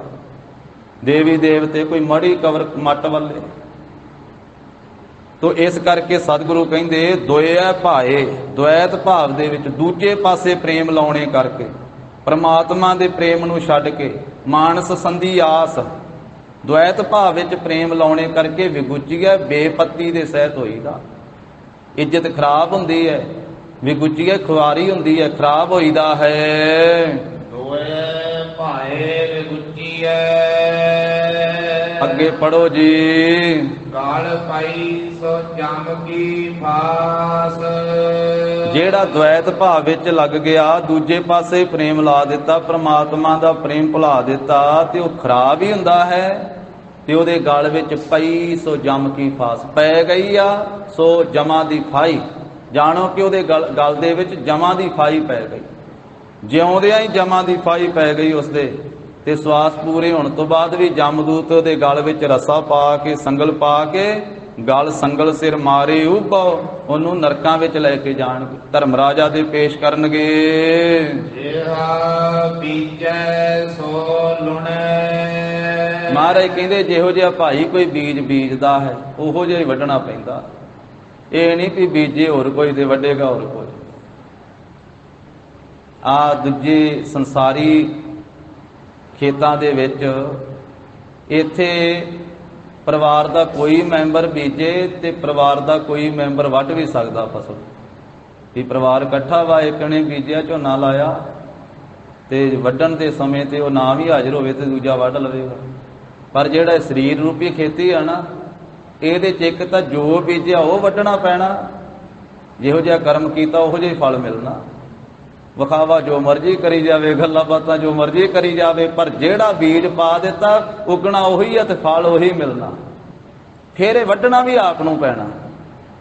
ਆਪ ਹੀ ਬੀਜਿਆ ਤੇ ਆਪ ਹੀ ਵੱਢਣਾ ਪੈਣਾ। ਇਹ ਨਹੀਂ ਵੀ ਬੀਜੇਗਾ ਤੂੰ ਤੇ ਵੱਢੇਗਾ ਕੋਈ ਹੋਰ ਘਰ ਵਾਲਾ ਜਾਂ ਕੋਈ ਸੱਜਣ ਮਿੱਤਰ। ਆ ਦੁਨਿਆਵੀ ਫਸਲ ਵਿੱਚ ਠੀਕ ਆ ਵੀ ਪਰਿਵਾਰ ਇਕੱਠਾ ਵਾ, ਕਿਸੇ ਨੇ ਬੀਜਿਆ, ਕਿਸੇ ਨੇ ਵੱਢ ਲਿਆ, ਕਿਸੇ ਨੇ ਸਾਂਭ ਲਿਆ। ਪਰ ਇਹ ਜਿਹੜਾ ਖੇਤ ਸਰੀਰ ਆ ਨਾ, ਖੇਤ ਸਰੀਰ ਜੋ ਬੀਜੀਐ ਸੁਵੰਤ ਖਲੋਆ ਆਏ। ਇੱਥੇ ਤੇ ਆਪੇ ਬੀਜ ਆਪੇ ਹੀ ਖਾਓ, ਨਾਨਕ ਹੁਕਮੀ ਆਪ ਹੋ ਜਾਓ। ਇਹ ਕਰ ਕਰੇ ਸੋ ਇਹ ਕਰ ਪਾਏ, ਕੋਈ ਨਾ ਪਕੜੀਐ ਕਿਸੇ ਥਾਏ। ਜੋ ਜੀਵ ਨੇ ਬੀਜ ਬੀਜਿਆ, ਜੋ ਕਰਮ ਕੀਤਾ, ਚੰਗਾ ਜਾਂ ਮਾੜਾ, ਬੁਰਾ ਜਾਂ ਭਲਾ, ਉਹਦਾ ਜਿਹੜਾ ਫਲ ਵਾ ਸੁੱਖ ਜਾਂ ਦੁੱਖ, ਉਹ ਜਿੰਨੇ ਬੀਜ ਬੀਜਿਆ ਉਸੇ ਨੂੰ ਹੀ ਫਲ ਪ੍ਰਾਪਤ ਹੋਣਾ। ਤੇ ਫਸਲ ਸਾਧ ਸੰਗਤ ਜੀ ਕਈ ਛੇਤੀ ਫਸਲਾਂ ਫਲ ਦੇ ਦਿੰਦੀਆਂ, ਕਈ ਚਿਰ ਬਾਅਦ ਦਿੰਦੀਆਂ। ਇਸੇ ਤਰ੍ਹਾਂ ਹੀ ਇਹ ਜਿਹੜੇ ਕਰਮ ਵਾ, ਕਿਸੇ ਦਾ ਫਲ ਤੇ ਹੁਣੇ ਮਿਲ ਜਾਂਦਾ, ਕਿਸੇ ਦਾ ਕੱਲ ਨੂੰ ਮਿਲੇਗਾ, ਕਿਸੇ ਦਾ 10 ਦਿਨਾਂ ਬਾਅਦ ਮਿਲੇਗਾ, ਕਿਸੇ ਦਾ ਸਾਲ ਬਾਅਦ ਮਿਲੇਗਾ, ਕਿਸੇ ਦਾ 20 ਸਾਲ ਬਾਅਦ ਮਿਲੇਗਾ। ਤੇ ਕਈ ਐਸੇ ਕਰਮ ਆ ਦੂਜੇ ਜਨਮ 'ਚ ਜਾ ਕੇ ਵੀ ਫਲ ਦਿੰਦੇ।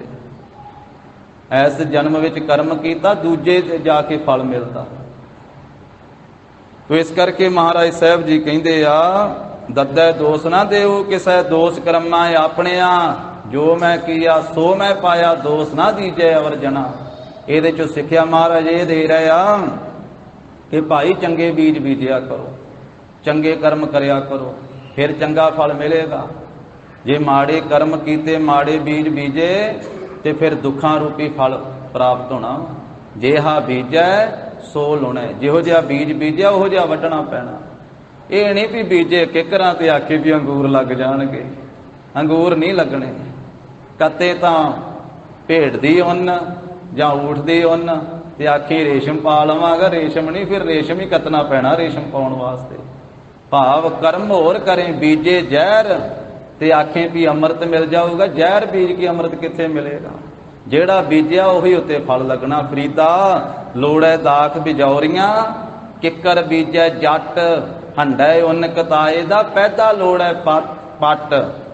ਇਸ ਕਰਕੇ ਉੱਨ ਕੱਤ ਕੇ ਤੇ ਲੋੜਦਾ ਵੀ ਰੇਸ਼ਮ ਪਾ ਲਵਾਂ, ਰੇਸ਼ਮ ਨਹੀਂ ਮਿਲਣਾ। ਧੰਨ ਸ੍ਰੀ ਗੁਰੂ ਨਾਨਕ ਸਾਹਿਬ ਮਹਾਰਾਜ ਕਹਿੰਦੇ ਜ਼ਹਿਰ ਬੀਜਦਾ ਬੰਦਾ ਜ਼ਹਿਰ, ਤੇ ਚਾਹੁੰਦਾ ਵੀ ਅੰਮ੍ਰਿਤ ਮਿਲ ਜਾਵੇ। ਵੀ ਕੰਮ ਮਾੜੇ ਕਰਦਾ, ਰੋਜ਼ ਬੁਰਾ ਕਰਦਾ, ਕਹਿੰਦਾ ਸੁੱਖ ਮਿਲ ਜਾਵੇ, ਕਿਵੇਂ ਮਿਲੇਗਾ।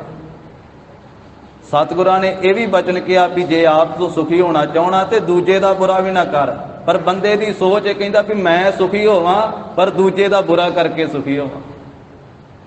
ਪਰ ਸਤਿਗੁਰੂ ਕਹਿੰਦੇ ਜੇ ਤੂੰ ਸੁਖੀ ਹੋਣਾ ਚਾਹਣਾ ਤੇ ਫਿਰ ਮੂੰਹ ਤੋਂ ਹੀ ਨਾ ਕੱਲਾ ਕਿਹਾ ਕਰ ਵੀ ਨਾਨਕ ਨਾਮ ਚੜ੍ਹਦੀ ਕਲਾ, ਤੇਰੇ ਭਾਣੇ ਸਰਬੱਤ ਦਾ ਭਲਾ। ਮੂੰਹ ਤੋਂ ਕਹਿੰਦਾ ਪਰ ਕਰਦਾ ਨਹੀਂ ਸਰਬੱਤ ਦਾ ਭਲਾ। ਕਹਿੰਦਾ ਵੀ ਨਾਲ ਦੇ ਦਾ ਨਾ ਹੀ ਹੋਵੇ, ਮੇਰਾ ਹੀ ਭਲਾ ਹੋਵੇ, ਨਾਲ ਦਾ ਜਿਹੜਾ ਨਾਲ ਬੈਠਾ ਇਹਦਾ ਭਲਾ ਨਾ ਹੋਵੇ, ਗਵਾਂਢੀ ਦਾ ਭਲਾ ਨਾ ਹੋਵੇ।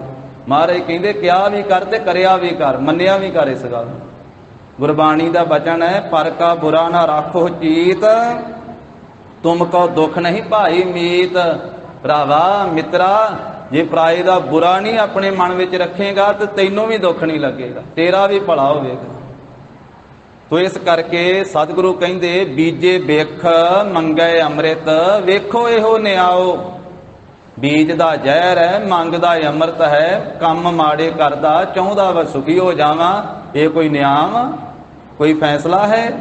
ਸਤਿਗੁਰੂ ਕਹਿੰਦੇ ਜਿਹੋ ਜਿਹਾ ਬੀਜ ਬੀਜੇਗਾ ਉਹੋ ਜਿਹਾ ਹੀ ਤੈਨੂੰ ਫਸਲ ਵੱਢਣੀ ਪੈਣੀ ਹੈ, ਉਹੋ ਜਿਹਾ ਹੀ ਫਲ ਲੱਗਣਾ ਹੈ। ਮੱਥੈ ਜੋ ਲਿਖਿਆਸ।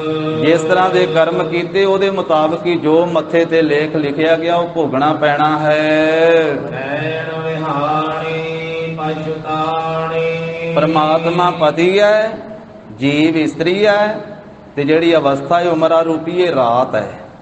ਜਦੋਂ ਉਮਰਾ ਰੂਪੀ ਰਾਤ ਵਿਹਾਣੀ ਬੀਤ ਗਈ ਨਾ, ਗੁਜ਼ਰ ਗਈ, ਸਾਰੀ ਰਾਤ ਲੰਘ ਗਈ ਤੇ ਪਤੀ ਨਾਲ ਮਿਲਾਪ ਹੀ ਨਹੀਂ ਹੋਇਆ। ਜੀਵਨ ਦੀ ਸਾਰੀ ਰਾਤ ਲੰਘ ਗਈ, ਪਰਮਾਤਮਾ ਪਤੀ ਨਾਲ ਮਿਲਾਪ ਹੀ ਨਹੀਂ ਹੋਇਆ ਜੀਵ ਇਸਤਰੀ ਦਾ। ਰੈਣ ਵਿਹਾਣੀ, ਜਦੋਂ ਰਾਤ ਬੀਤ ਗਈ ਤੇ ਫਿਰ ਜੀਵ ਇਸਤਰੀ ਪਛਤਾਉਂਦੀ ਹੈ ਜਦੋਂ ਦਿਨ ਚੜ ਗਿਆ, ਮੌਤ ਰੂਪੀ ਕਾਲ ਰੂਪੀ ਦਿਨ ਚੜ ਗਿਆ। ਉੱਠ ਚੱਲੀ ਗਈ ਨਿਰਾਸ। ਫਿਰ ਨਿਰਾਸੀ ਹੋ ਕੇ ਜੀਵ ਇਸਤਰੀ, ਇਹ ਜੀਵ ਆਤਮਾ ਲੋਕ ਤੋਂ ਪ੍ਰਲੋਕ ਨੂੰ ਤੁਰ ਪਈ, ਚੱਲ ਪਈ। ਜਿਨ ਕਉ ਸਾਧੂ ਭੇਟੀਐ। ਇਹ ਭਾਈ ਜਿਨ੍ਹਾਂ ਜਿਨ੍ਹਾਂ ਨੂੰ ਮਨੁੱਖਾ ਜਨਮ ਵਿੱਚ ਗੁਰੂ ਕੇ ਪਿਆਰੇ, ਗੁਰੂ ਘਰੋਂ ਸਾਜੇ ਨਵਾਜੇ ਸਤਕਾਰੇ ਸਾਧੂ ਜਨ ਮਿਲ ਗਏ ਹਨ, ਗੁਰਮੁਖ ਮਿਲ ਗਏ, ਸੰਤ ਜਨ ਮਿਲ ਗਏ, ਉਹ ਤਰਕ ਹੈ ਹੋਏ ਖਲਾਸ। ਉਹਨਾਂ ਨੇ ਫਿਰ ਗੁਰੂ ਸਾਹਿਬ ਦੇ ਨਾਲ ਜੋੜ ਦਿੱਤਾ। ਜਿਹੜਾ ਸਾਧੂ ਆਪਣੇ ਨਾਲ ਨਹੀਂ ਜੋੜਦਾ, ਸਾਧੂ ਆਪ ਜੀ ਦੇ ਨਾਲ ਜੁੜਿਆ ਹੋਇਆ ਉਹਦੇ ਨਾਲ ਜੋੜਦਾ, ਉਹ ਸਾਧੂ ਹੈ। ਭਾਈ ਅਦਲੀ ਸਾਹਿਬ ਸਾਧੂ ਸਨ। ਭਾਈ ਬਿਧੀ ਚੰਦ ਸਾਹਿਬ ਜੀ ਨੂੰ ਉਹਨਾਂ ਨੇ ਆਪਣੇ ਨਾਲ ਨਹੀਂ ਜੋੜਿਆ, ਕਹਿੰਦੇ ਚੱਲ ਜਿਨ੍ਹਾਂ ਦਾ ਮੈਂ ਸਿੱਖ ਆ ਤੈਨੂੰ ਵੀ ਉਹਨਾਂ ਦਾ ਸਿੱਖ ਬਣਾਵਾਂ। ਪੰਜਵੇਂ ਪਾਤਸ਼ਾਹ ਦੀ ਸ਼ਰਨ ਵਿੱਚ ਲਗਾਇਆ। ਪੰਜਵੇਂ ਪਾਤਸ਼ਾਹ ਤੋਂ ਬਾਬਾ ਬਿਧੀ ਚੰਦ ਸਾਹਿਬ ਨੇ ਸਿੱਖੀ ਹਾਸਲ ਕੀਤੀ। ਫਿਰ ਛੇਵੇਂ ਪਾਤਸ਼ਾਹ ਦੇ ਮੁੱਖ ਜਰਨੈਲ ਬਣ ਕੇ ਸੇਵਾ ਕੀਤੀ। ਕਦੇ ਲਾਹੌਰ ਦੇ ਸ਼ਾਹੀ ਕਿਲੇ ਵਿੱਚੋਂ ਦਿਲਬਾਗ ਤੇ ਗੁਲਬਾਗ ਨਾਮੀ ਘੋੜੇ ਲਿਆਂਦੇ, ਕਦੀ ਮਿਰਜ਼ਿਆਂ ਦੇ ਖੋਏ ਹੋਏ ਸੰਗਤ ਦੇ ਜੋ ਦੁਸ਼ਾਲੇ ਸਨ, ਜੋ ਗੁਰੂ ਸਾਹਿਬ ਨੂੰ ਭੇਟ ਕਰਨ ਵਾਸਤੇ ਸੰਗਤ ਦੁਸ਼ਾਲੇ ਲੈ ਕੇ ਆ ਰਹੀ ਸੀ ਤੇ ਪੱਟੀ ਦੇ ਮਿਰਜ਼ਿਆਂ ਨੇ ਖੋਹ ਲਏ ਸੀ। ਤੇ ਫਿਰ ਉਸ ਮੌਕੇ ਦੇ ਉੱਤੇ ਬੇਗਮ ਬਣ ਕੇ, ਬੇਗਮ ਦਾ ਲਿਬਾਸ ਧਾਰਨ ਕਰਕੇ, ਬੁਰਕਾ ਪਾ ਕਰਕੇ ਫਿਰ ਜਾ ਕੇ ਉਹ ਦੁਸ਼ਾਲੇ ਲੈ ਕੇ ਆਏ ਸੀ। ਤੇ ਸਤਿਗੁਰੂ ਜੀ ਨੇ ਫਿਰ ਸੇਵਾ ਤੇ ਖੁਸ਼ ਹੋ ਕਰਕੇ ਤੇ ਫਿਰ ਸੀਨੇ ਨਾਲ ਲਾ ਕਰਕੇ ਮਹਾਨ ਬਖਸ਼ਿਸ਼ਾਂ ਕੀਤੀਆਂ ਸੀ। ਬਿਧੀ ਚੰਦ ਸ਼ੀਨਾ ਗੁਰੂ ਕਾ ਸੀਨਾ, ਭਾਉ ਭਗਤ ਲੀਨਾ, ਕਮੀ ਕਦੇ ਨਾ ਹੈ। ਜਿਨ ਕਉ ਸਾਧੂ ਭੇਟੀਐ, ਇਹ ਦਾਤਾਂ ਉਹਨਾਂ ਨੂੰ ਪ੍ਰਾਪਤ ਹੋਈਆਂ ਜਿਨ੍ਹਾਂ ਨੂੰ ਗੁਰੂ ਕੇ ਪਿਆਰੇ ਸਾਧੂ ਮਿਲ ਗਏ। ਜੇ ਕੋ ਬਚਨ ਕਮਾਵੇ ਸੰਤਨ ਕਾ, ਸੋ ਗੁਰ ਪ੍ਰਸਾਦੀ ਤਰੀਐ। ਉਹ ਦਰਗਹਿ ਹੋਏ ਖਲਾਸ। ਉਹ ਵਾਹਿਗੁਰੂ ਜੀ ਦੀ ਦਰਗਾਹ ਵਿੱਚ ਸੁਰਖਰੂ ਹੋ ਗਏ, ਉਹ ਖਲਾਸ ਹੋ ਗਏ, ਉਹਨਾਂ ਦੇ ਬੰਧਨ ਛੁੱਟ ਗਏ, ਉਹਨਾਂ ਦੀ ਬੰਦ ਖਲਾਸੀ ਹੋ ਗਈ ਦਰਗਾਹ ਦੇ ਵਿੱਚ। ਹਰ ਕਿਰਪਾ ਪ੍ਰਭ ਆਪਣੀ। ਮਹਾਰਾਜ ਕਹਿੰਦੇ ਭਾਈ ਆਪਾਂ ਵੀ ਬੇਨਤੀ ਕਰੀਏ, ਪਰਮੇਸ਼ਰ ਅੱਗੇ ਤਰਲਾ ਪਾਈਏ, ਸਾਨੂੰ ਇਹ ਬੇਨਤੀ ਕਰਨੀ ਚਾਹੀਦੀ ਹੈ। ਮਹਾਰਾਜ ਕਹਿੰਦੇ ਭਾਈ ਹੋਰ ਤਾਂ ਬੇਨਤੀਆਂ ਆਪਾਂ ਰੋਜ਼ ਹੀ ਬਥੇਰੀਆਂ ਕਰਦੇ ਆ ਸੰਸਾਰੀ ਕੰਮਾਂ ਕਾਰਾਂ ਵਾਸਤੇ, ਕਦੀ ਆਹ ਬੇਨਤੀ ਵੀ ਕਰਿਆ ਕਰੀਏ ਆਪਣੇ ਜੀਵਨ ਵਿੱਚ ਗੁਰੂ ਕੇ ਚਰਨਾਂ ਵਿੱਚ। ਕਰ ਕਿਰਪਾ ਪ੍ਰਭ ਆਪਣੀ, ਹੇ ਪ੍ਰਭੂ ਆਪਣੀ ਕਿਰਪਾ ਕਰੋ ਸਾਡੇ ਤੇ। ਤੇਰੇ ਦਰਸ਼ਨ ਹੋਏ ਪਿਆਸ। ਕਿ ਹੇ ਪ੍ਰਭੂ ਤੇਰੇ ਦਰਸ਼ਨਾਂ ਦੀ ਸਾਡੇ ਮਨ ਵਿੱਚ ਪਿਆਸ ਲੱਗ ਜਾਵੇ, ਪਿਆਸ ਪੈਦਾ ਹੋ ਜਾਵੇ, ਤੇ ਪੈਦਾ ਹੋ ਜਾਵੇ। ਕਿਉਂਕਿ ਜੇ ਪਿਆਸ ਨਾ ਲੱਗੇ ਤੇ ਪਾਣੀ ਪੀਣ ਨੂੰ ਵੀ ਜੀ ਨਹੀਂ ਕਰਦਾ। ਆਹ ਹਾੜ ਦਾ ਮਹੀਨਾ ਹੈ ਤੇ ਗਰਮੀ ਨਾਲ ਕਿੰਨੀ ਪਿਆਸ ਲੱਗਦੀ ਆ, ਤੇ ਫਿਰ ਪਾਣੀ ਠੰਡਾ ਜਿਹੜਾ ਵਾ ਉਹ ਜਾਨ ਹੀ ਪਾ ਦਿੰਦਾ ਨਾ ਇੱਕਰਾਂ ਵਿੱਚ। ਇੱਕਰਾਂ ਅੰਦਰ ਜਿਵੇਂ ਜਾਂਦਾ ਅੰਦਰ ਪਾਣੀ ਤੇ ਇੱਕਰਾਂ ਠੰਡ ਪਾਉਂਦਾ ਜਾਂਦਾ। ਪਰ ਪਿਆਸ ਲੱਗੀ ਤੇ ਪਾਣੀ ਪੀਤਾ ਗਿਆ ਨਾ। ਜੇ ਪਿਆਸ ਨਾ ਲੱਗੇ ਤੇ ਪਿਆਸ ਤੋਂ ਬਿਨਾ ਕਿੱਥੇ ਪਾਣੀ ਪੀਤਾ ਜਾਂਦਾ। ਜੇ ਭੁੱਖ ਨਾ ਲੱਗੇ, ਭੁੱਖ ਤੋਂ ਬਿਨਾ ਕਿੱਥੇ ਪ੍ਰਸ਼ਾਦਾ ਛਕਿਆ ਜਾਂਦਾ।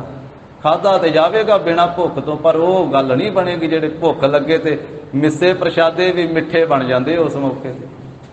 ਰਾਤ ਦੇ ਪ੍ਰਸ਼ਾਦੇ ਵੀ ਮਿੱਠੇ ਪ੍ਰਸ਼ਾਦੇ ਕਹਿ ਕੇ ਛਕ ਲੈਂਦਾ ਜੇ ਭੁੱਖ ਲੱਗੀ ਹੋਵੇ ਸਹੀ।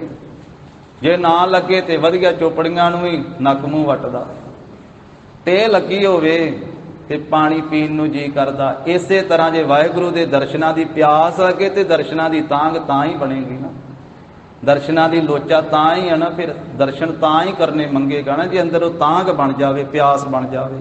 ਮਹਾਰਾਜ ਕਹਿੰਦੇ ਬੇਨਤੀ ਕਰੀਏ ਕਿ ਪ੍ਰਭੂ ਕਿਰਪਾ ਕਰੋ, ਕਰ ਕਿਰਪਾ ਪ੍ਰਭ ਆਪਣੀ, ਤੇਰੇ ਦਰਸ਼ਨ ਹੋਏ ਪਿਆਸ। ਤੇਰੇ ਦਰਸ਼ਨ ਸਾਨੂੰ ਪ੍ਰਾਪਤ ਹੋਣ, ਤੇਰੇ ਦਰਸ਼ਨਾਂ ਦੀ ਪਹਿਲਾਂ ਸਾਨੂੰ ਪਿਆਸ ਲੱਗੇ, ਸਾਨੂੰ ਤੇ ਲੱਗ ਜਾਵੇ। ਆਪ ਤੁਧ ਬਿਨ ਦੂਜਾ ਕੋ ਨਹੀਂ। ਕਿਉਂਕਿ ਪ੍ਰਭੂ ਤੇਰੇ ਤੋਂ ਬਿਨਾ ਦੂਜਾ ਕੋਈ ਨਹੀਂ ਤੇਰੇ ਵਰਗਾ। ਤੂੰ ਇੱਕੋ ਇੱਕ ਆਪ ਹੀ ਹੈ। ਗੁਣ ਇਹੋ ਹੋਰ ਨਾ ਹੀ ਕੋਏ, ਨਾ ਕੋ ਹੋਆ ਨਾ ਕੋ ਹੋਏ। ਨਾ ਕੋਈ ਪਿੱਛੇ ਹੋਇਆ ਤੇਰੇ ਵਰਗਾ, ਨਾ ਕੋਈ ਅੱਗੇ ਹੋਵੇਗਾ। ਤੇਰਾ ਸ਼ਰੀਕ ਕੋ ਨਾਹੀ, ਜਿਸ ਨੂੰ ਲਵੇ ਲਾਏ ਸੁਣਾਇਆ।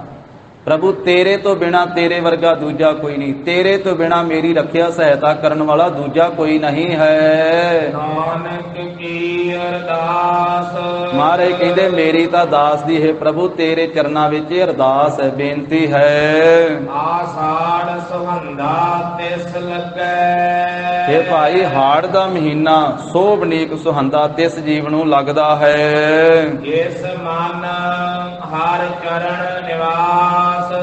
ਜਿਸ ਜੀਵ ਦੇ ਮਨ ਵਿੱਚ ਹਰੀ ਦੇ ਚਰਨਾਂ ਦਾ ਵਾਸਾ ਹੈ, ਵਿਸ਼ੇਸ਼ ਕਰਕੇ ਜਿਹਦੇ ਮਨ ਵਿੱਚ ਵਾਹਿਗੁਰੂ ਦੇ ਚਰਨ ਵਸ ਗਏ, ਤੇ ਫਿਰ ਮਹਾਰਾਜ ਸਾਹਿਬ ਕਹਿੰਦੇ ਵੀ ਇਹ ਚੜਿਆ ਹੋਇਆ ਆਸਾੜ ਦਾ ਮਹੀਨਾ, ਹਾੜ ਦਾ ਮਹੀਨਾ ਉਸ ਜੀਵ ਵਾਸਤੇ, ਉਸ ਮਾਈ ਭਾਈ ਵਾਸਤੇ ਸੋਭਨੀਕ ਹੋ ਜਾਂਦਾ ਹੈ।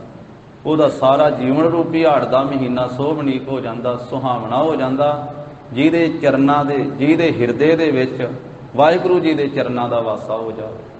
ਵਾਹਿਗੁਰੂ ਜੀ ਦੇ ਚਰਨ ਕੀ ਹਨ? ਨਾਮ। ਵਾਹਿਗੁਰੂ ਜੀ ਦੇ ਚਰਨ ਕੀ ਹੈ? ਗੁਰੂ ਕੀ ਬਾਣੀ, ਗੁਰੂ ਦਾ ਸ਼ਬਦ। ਕਿਉਂਕਿ ਹੁਣ ਗੁਰੂ ਸਾਹਿਬ ਜੀ ਦਾ ਸਰੀਰ ਹੈ ਸ਼ਬਦ ਰੂਪੀ, ਜਦੋਂ ਸਾਰਾ ਦੇਹ ਹੀ ਸ਼ਬਦ ਰੂਪੀ ਹੈ, ਪ੍ਰਗਟ ਗੁਰਾਂ ਕੀ ਦੇਹ, ਤੇ ਫਿਰ ਚਰਨ ਵੀ ਸ਼ਬਦ ਰੂਪੀ ਹੈ। ਹਿਰਦੈ ਚਰਨ ਸ਼ਬਦ ਸਤਿਗੁਰ ਕੋ, ਨਾਨਕ ਬਾਂਧਿਓ ਪਾਰ। ਚਿੱਤ ਚਰਨ ਨਾਮ, ਨਾਮ ਨੂੰ ਹੀ ਚਿੱਤ ਵਿੱਚ ਚੇਤੇ ਕਰਨਾ, ਚਿੱਤ ਵਿੱਚ ਵਸਾਉਣਾ, ਇਹੀ ਵਾਹਿਗੁਰੂ ਦੇ ਚਰਨਾਂ ਨੂੰ ਵਸਾਉਣਾ ਹੈ। ਤੋ ਸਤਿਗੁਰੂ ਜੀ ਨੇ ਪਵਿੱਤਰ ਸਾਧ ਸੰਗਤ ਜੀ ਉਪਦੇਸ਼ ਬਖਸ਼ਿਆ। ਇੱਕ ਵਾਰੀ ਫੇਰ ਆਪ ਸਮੂਹ ਸੰਗਤਾਂ ਨੂੰ ਮੀਰੀ ਪੀਰੀ ਦੇ ਮਾਲਕ, ਦੇਗ ਤੇਗ ਦੇ ਧਣੀ, ਬੰਦੀ ਛੋੜ ਦਾਤਾ, ਧੰਨ ਧੰਨ ਸ੍ਰੀ ਗੁਰੂ ਹਰਗੋਬਿੰਦ ਸਾਹਿਬ ਮਹਾਰਾਜ ਜੀ ਦੇ 427 ਸਾਲਾ ਪ੍ਰਕਾਸ਼ ਗੁਰਪੁਰਬ ਦੀਆਂ ਲੱਖ ਲੱਖ ਵਧਾਈਆਂ ਹੋਣ ਜੀ। ਅਖੀਰਲੀਆਂ ਪੰਕਤੀਆਂ ਦਾ ਜਾਪ ਕਰਕੇ ਗੁਰੂ ਕੀ ਫਤਿਹ ਬੁਲਾਈਏ ਜੀ। ਪ੍ਰਭ ਤੁਧ ਬਿਨ ਦੂਜਾ ਕੋ ਨਹੀਂ, ਨਾਨਕ ਕੀ ਅਰਦਾਸ। ਆਸਾੜ ਸੁਹੰਦਾ ਤਿਸ ਲੱਗੈ, ਜਿਸ ਮਨ ਹਰ ਚਰਨ ਨਿਵਾਸ। ਵਾਹਿਗੁਰੂ ਜੀ ਕਾ ਖਾਲਸਾ, ਵਾਹਿਗੁਰੂ ਜੀ ਕੀ ਫਤਿਹ।